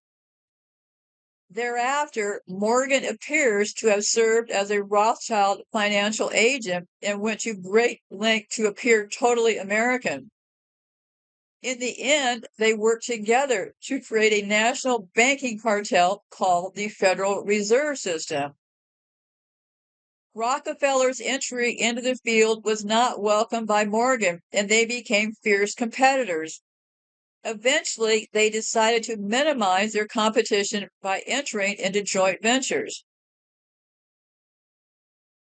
These 3 financial families, the Rothschilds, Morgans, and Rockefellers, all do the bidding of the Jesuit order because of Jesuit infiltration in their organizations. They do whatever is necessary to destroy constitutional liberty in America and to bring the Pope to world domination. As we look over the 20th century, we see how successful the Jesuits have been. They have continued to squander the wealth of America and a continuation of the attack on its great Constitution and civil liberties. Daily, the power of the Pope in Vatican City increases. One day, they will achieve total power again. The building of the Titanic began in 1909 at a shipyard in Belfast, the capital of Northern Ireland. Belfast was a Protestant haven and was hated by the Jesuits. World War I began just a few years later. The Titanic was one of a fleet of ships owned by the White Star Line, an international shipping company. Banking was not the only business in which J.P. Morgan had a strong financial interest. Under his control over the nation's railroads as financial leverage, he had created an international shipping trust, which included Germany's 2 largest lines, plus one of the 2 in England, the White Star Lines.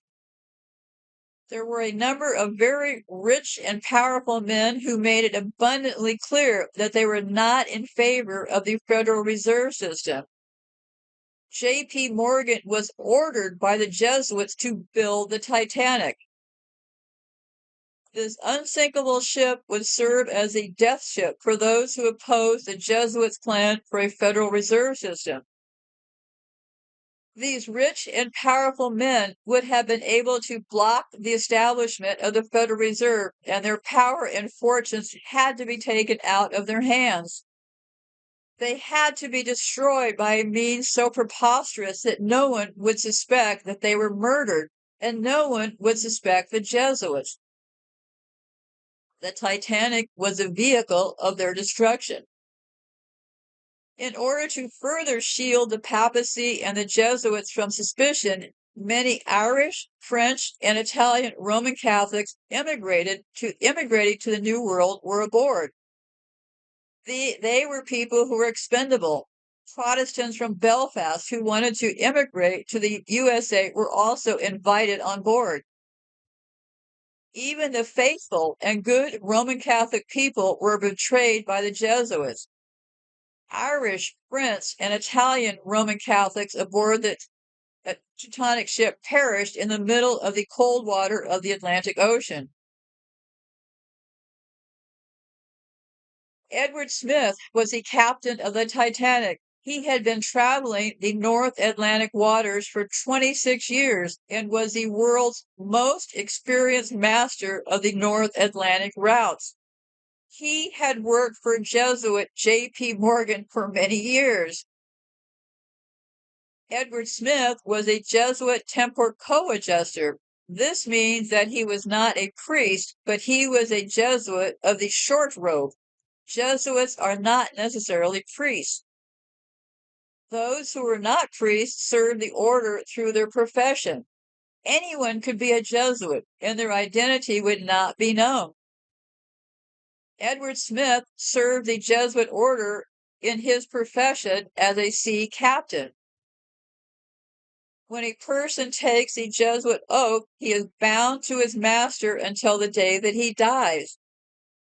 Edward Smith had become a man without will or intelligence. He would commit any crime the order wanted him to commit. Edward Smith had not, excuse me, let me start over. Edward Smith had been required for martyrdom. On board the Titanic that night, Edward Smith knew his duty. He was under order. An oath. The ship had been built for the enemies of the Jesuits. One of the greatest tragedies of the 20th century, the sinking of the Titanic, lies at the door of the Jesuit order. The unsinkable ship, the floating palace, was created to be the tomb for the wealthy who opposed the Federal Reserve System. And that makes sense, all their advertising, right? Oh, look, let's get on this ship, it's unsinkable. Of course, it sank, right? Since the beginning of the Jesuits' conception in year 1540 up until this present time, the Jesuit order of the Roman Catholic Church is the most powerful entity in this world. In-depth knowledge of world history is one of the best ways to detect the elusiveness and invincibility of the Jesuits. Even the so-called most powerful nation in the world, the USA, had the Jesuits successfully establish the Federal Reserve Bank. How much more a third world country? Thus, these three wealthy men who may have opposed the formation of the Federal Reserve and not out of any great concern for the plight of the masses, were disposed of, along with the collateral damage of 1,517 other innocent people. The biggest ship of its kind, Titanic, was billed as unsinkable by its owner's White Star Line. But on April the 15th, 1912, it hit an iceberg and sank in the icy waters of the North Atlantic with the loss of 1,517 lives. According to Mr. Gardier, the ship that sank was not Titanic at all. It was Olympic, her sister ship, in what was planned as one of the world's greatest insurance frauds. The Titanic sister ship, the Olympic, damaged in a collision, was uninsurable and destined for the scrapyard. The fate of the White Star Line and Belfast shipyards hung in the balance. The Olympic was disguised as its sister ship, the Titanic, and deliberately sunk. So, let me see, would they pay out? The rescue was bungled in the cover-up. Wreckage confirms the Titanic is in fact the Olympic. The builder referred to it as the Olympic during hearings. Lloyd's of London paid out $12 million, $300 million in today's money for the sinking.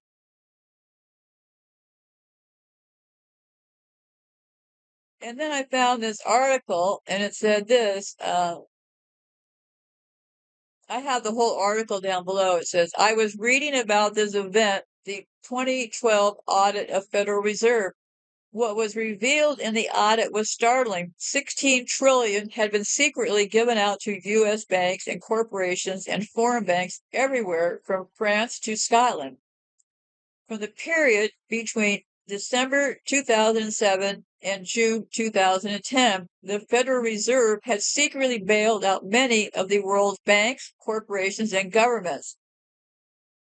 The Federal Reserve likes to refer to these secret balances as an all-inclusive loan program, but virtually none of the money has been returned, and it was returned out at zero interest. And I tried to track down the money, and it was kind of a wasted effort because they hide the money in so many ways. So, but what was this audit?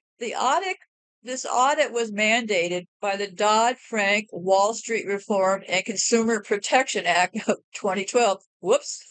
Specifically, Section 1109, which allowed a one-time audit of the Federal Reserve's emergency lending during the 2007 to 2010 financial crisis. It was conducted by the U.S. Government Accountability Office. The audit focused on specific programs, not the full Fed operations. It was released in July of 2011. They found that there was 16 trillion in lending. The audit did not find 16 trillion in bailouts in the sense of money given away. It found that 16 trillion in cumulative loans were issued temporarily to stabilize the global financial system between December 2007 and mid-2010. These were short-term loans, often overnight, rolled over repeatedly, so the gross amount adds up to 16 trillion, but it was not 16 trillion outstanding at one time. And they claim most were paid back and the Fed actually earned interest, but who knows, right? Loans went to both U.S. and foreign banks, including Citigroup, Morgan Stanley, Merrill Lynch, Bank of America, Barclays, Deutsche Bank, for USB Bank in Switzerland. So yeah, they blew out a lot of money, right? Secret bailouts, the emergency lending program were not public at the time, but were known to Congress and financial insiders.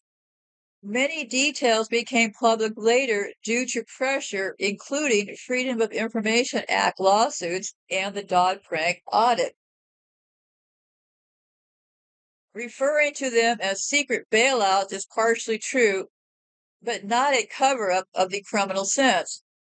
The loans were not gifts, they were collateralized. Many were repaid. Yeah, okay.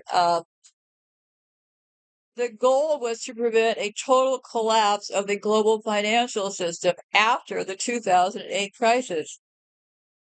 Critics argue this protected large finance institutions while doing little for everyday citizens or small businesses. Supporters argue, though, that these emergency programs, the recession could have turned into a depression. Well, look where we are right now. So, yeah, it depends on who you believe. I think they just gave the money away and they just hid the repayback. But hey, I'm not going to spend 8 years on this thing. I think that seems pretty simple to me. They loaned out the money. They figured out some ways to make it look like it got paid back. It probably didn't get paid back, and the trick got caught, right? Okay. The creation of the Federal Reserve, 1913. It passed in December during a holiday recess, so they kind of snuck it through. It was pushed by Senator Nelson Aldrich with the backing of powerful bankers like J.P. Morgan and Paul Warburg. Critics argue the Fed was designed to centralize control of money in private hands under the guise of a public institution. Well, yeah, of course. That's why the Federal Reserve is not federal in the government sense. It's a quasi-private system with private banks as shareholders of regional reserve banks. Why is this controversial? Well, because it gave private banks immense influence over national monetary policy. No public vote was ever held. The money supply and interest rates were now controlled by a small group of elites. Many economists, including Milton Friedman, blamed the Fed for causing or deepening the Great Depression, and that was from 1929 to 1933. In 1928 to 29, the Fed raised interest rates to curb stock market speculation. After the crash, the Fed tightened money supply when it should have expanded it, worsening bank failures and employment. Imagine that, right? The Fed failed in its core mission, economic stability. Critics argue it served banking interests more than the broader economy. Yeah, well, that's why they set it up as a sneaky country, right? Sneaky company. Conflicts of interest in emergency lending. During the 2008 crisis, the Fed created custom programs to bail out specific firms. Goldman Sachs, Morgan Stanley, Citigroup, and AIG received massive loans, often facilitated or overseen by former executives of those same firms that are now in government positions. So, I gave an example. Stephen Friedman, chairman of the New York Fed in 2008, owned shares in Goldman Sachs, which the New York Fed was helping, and didn't recuse himself. Well, of course not. The GAO audit revealed hundreds of potential conflicts of interest. And then they came up with these quantitative easing programs from 2008 to 2021. QE is when the Fed pumps money into the economy by buying government securities or mortgage-backed assets. After 2008, the Fed created trillions of dollars through QE, which boosted asset prices, stocks, and real estate. And why is that controversial? Well, because it helped Wall Street recover but worsened wealth inequality. Critics call it socialism for the rich. Profits were privatized, but losses were socialized. QE pushed the Fed's balance sheet over $8 trillion by 2022. And this is how we got all of these billionaires got created through all of this manipulation. And then they had the repo market bailout in 2019. In 2019, the overnight repo market, where banks lend each other short-term cash, froze. The Fed had to inject over $100 billion per day, every day, to keep the system from locking up quietly and without a public crisis headline. Why it's controversial. This happened months before the COVID-19 crisis with little public explanation. It revealed that major financial institutions were still fragile more than 10 years after 2008. I'm going to put this on hold for a while here now.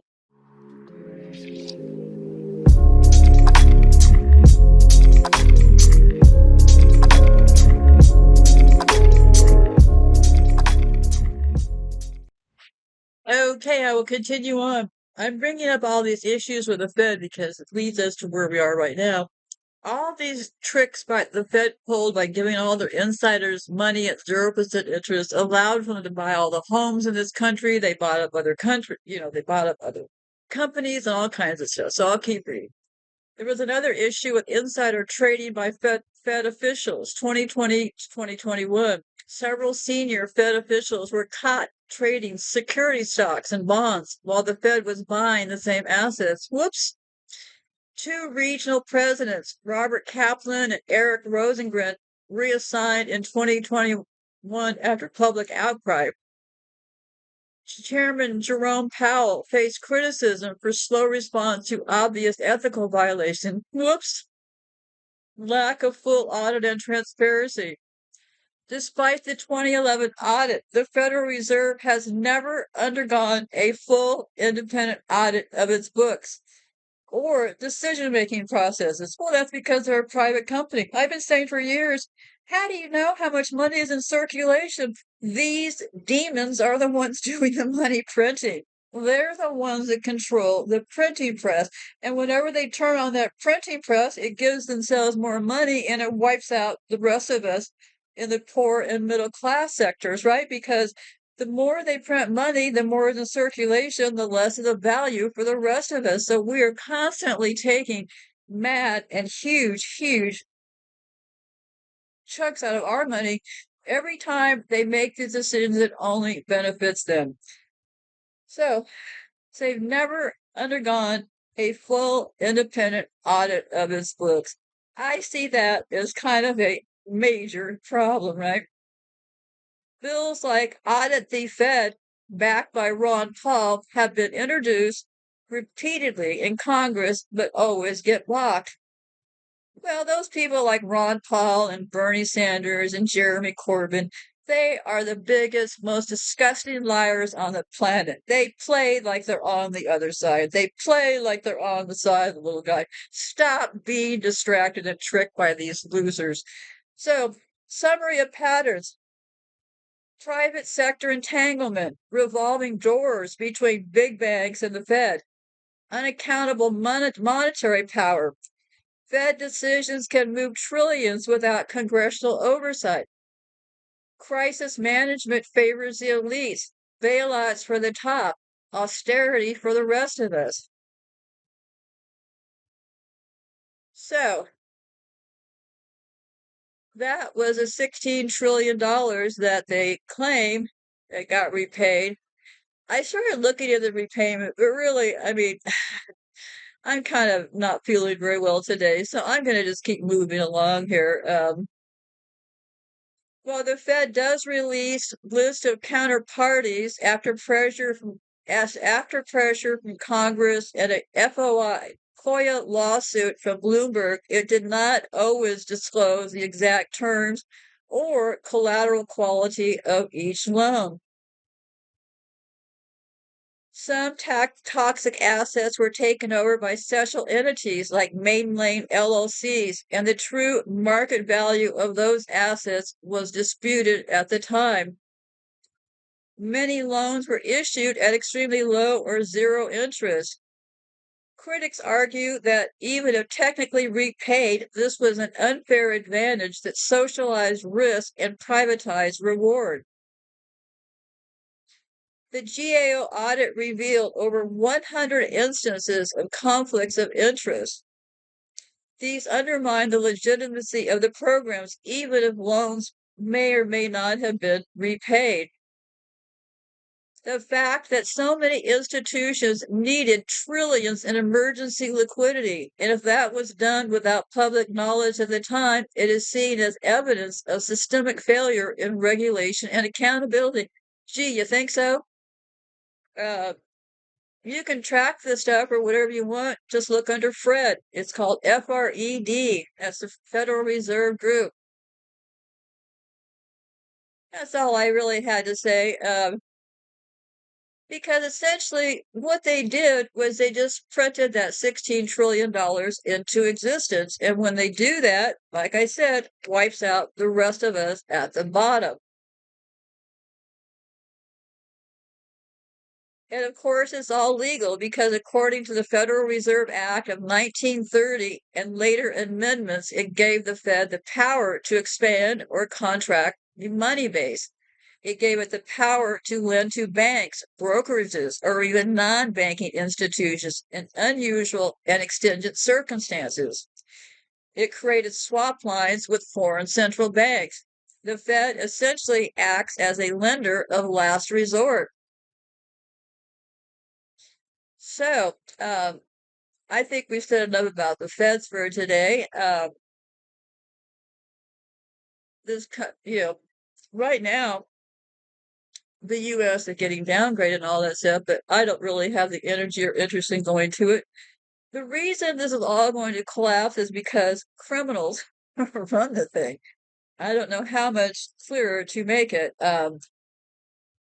They claim that the Federal Reserve is a hybrid of a private corporation. Well, I think it's about as private as a person can get. How does the Fed influence tax dollars? Even though the Fed does not spend taxpayer money directly, it has massive indirect power over interest rates, money supply, bank bailouts, and emergency lending. It has control over asset prices of stocks, housing, etc. The Fed's decisions affect every dollar you earn, spend, save, or owe, but you don't vote for its leaders. That's the key issue. And then I was looking into the Feds and the BIS that I was talking about in the last show. The Fed is a member of the Bank for International Settlement because the BIS is a big dog in all of this, right? So I'm going to keep scrolling along here. Let me put this on hold for a second here. I think I'm about wrapped up here. Okay, I have a ton about the Feds that I'll post down below. So if you want to learn more about the Feds, go ahead. They are really crooks printing the money, right? I don't know how else to describe it. Let's talk about this theory of two switching ships and go back to something more interesting about this Titanic. Two sister ships were built at the same time, the Olympic and the Titanic. Were these sister ships switched? The evidence says that they were.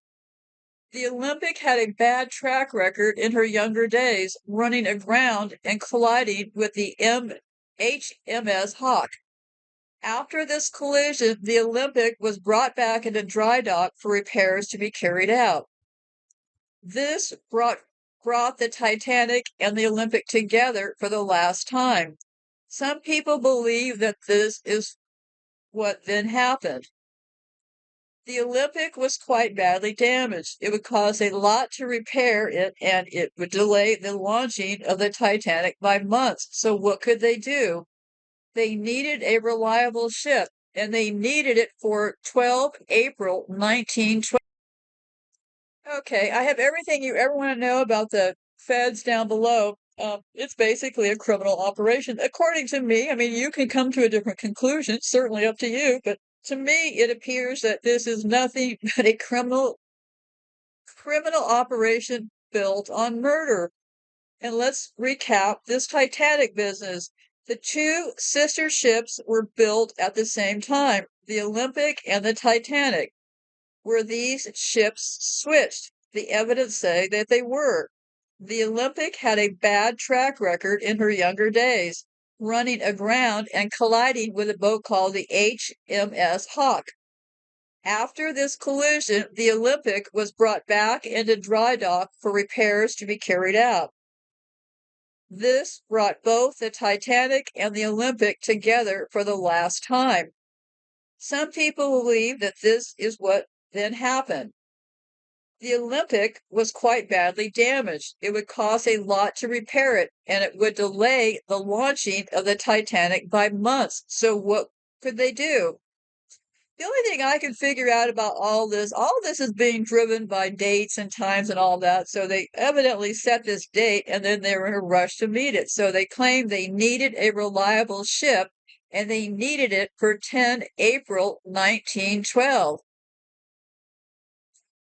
With time running out, they decided it would be easier to do a botched job on the Olympic and concentrate on the Titanic, but it was already too late.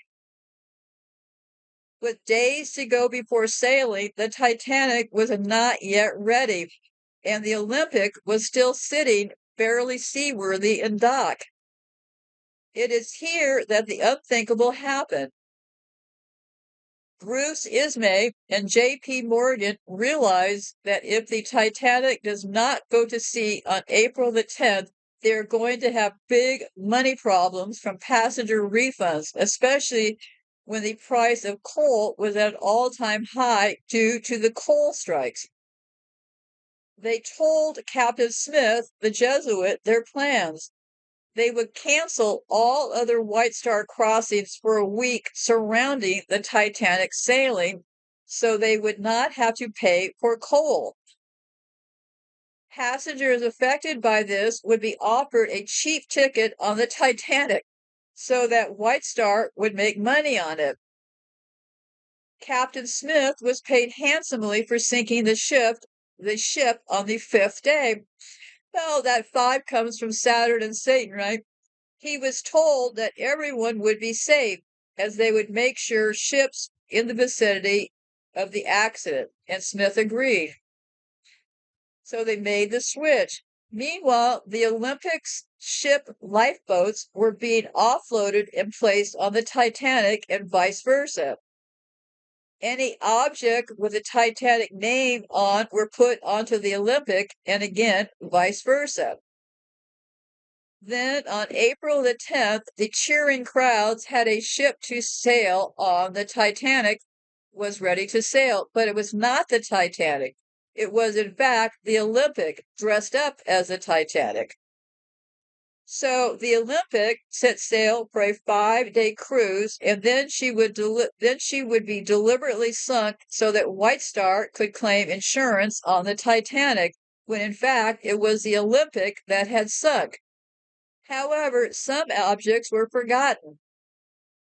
The evidence: the conspirators forgot to put binoculars on the Olympic, which was really the Titanic, right? So on the night of April the 14th, 1912, the Olympic crashed into an iceberg just under 24 hours too early. She sank, taking 1,523 souls with her.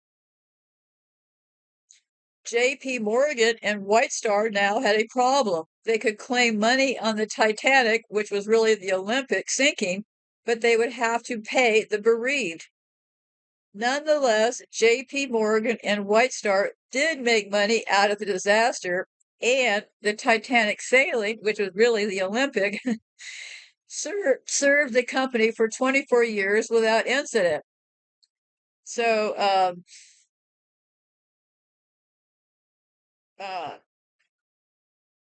yeah, so that's where that switching the boat theory came from, because they really did switch the boats, but for different reasons than people claimed. And for some reason, I think I'm just about done. I had this information pasted in here twice, so let me just keep scrolling here. When I get this tired and sick, I need to focus, because otherwise I will. Okay, here's a good conclusion point. By April 1912, all opponents to the Federal Reserve was eliminated. In December of 1913, the Federal Reserve System came into being in the United States. 8 months later, the Jesuits had sufficient funding through the Federal Reserve Bank to begin World War I. And the horror continues, right? The horror continues up until today.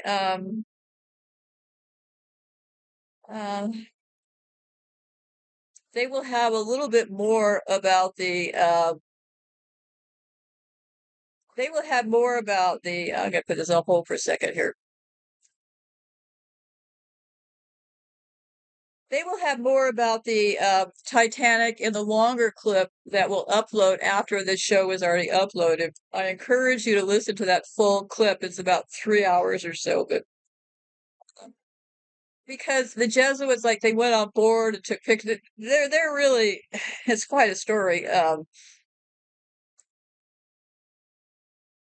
So, I think that I've just about concluded here. I'd like to make sure I got it all finished, but I think I've said all I've got to say here. I'll be back. I have to next get to this. What I'm trying to do right now is, I have endless files on things, and I decided to do this Titanic show today because obviously I had this file about the Titanic, and then when we were talking about the Federal Reserve and the BIS, it seemed like the appropriate time to then talk about the Titanic. So I'm now going through all of my files. I'm on pretty limited time here, so I'm going through all of my files, and I'm only going to be able to really pick out the biggest one. But I have kind of a fun one coming up that you might enjoy about the UN and all of that.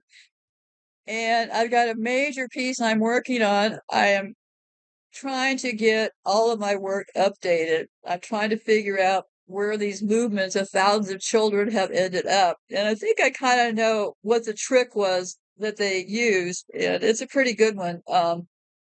It's a pretty evil one, that said, but I don't have the energy today. So what I will do is I will return with those. So next, I plan to talk to you about the UN and the Romans. The UN and the Romans have just these shocking similarities. And also this whole business of, because I've been talking about trafficking, I first started with all those children, those 300,000 children out of Spain, and I finally have figured out how they're doing it, and it's a pretty good one. And it's here again, it's about omission. And none of these people, none of them, the UN, none of these people that say, oh, we love the children, we love the children. You realize when you're trafficking children, you're moving them around. If you're trafficking humans, you're moving them around.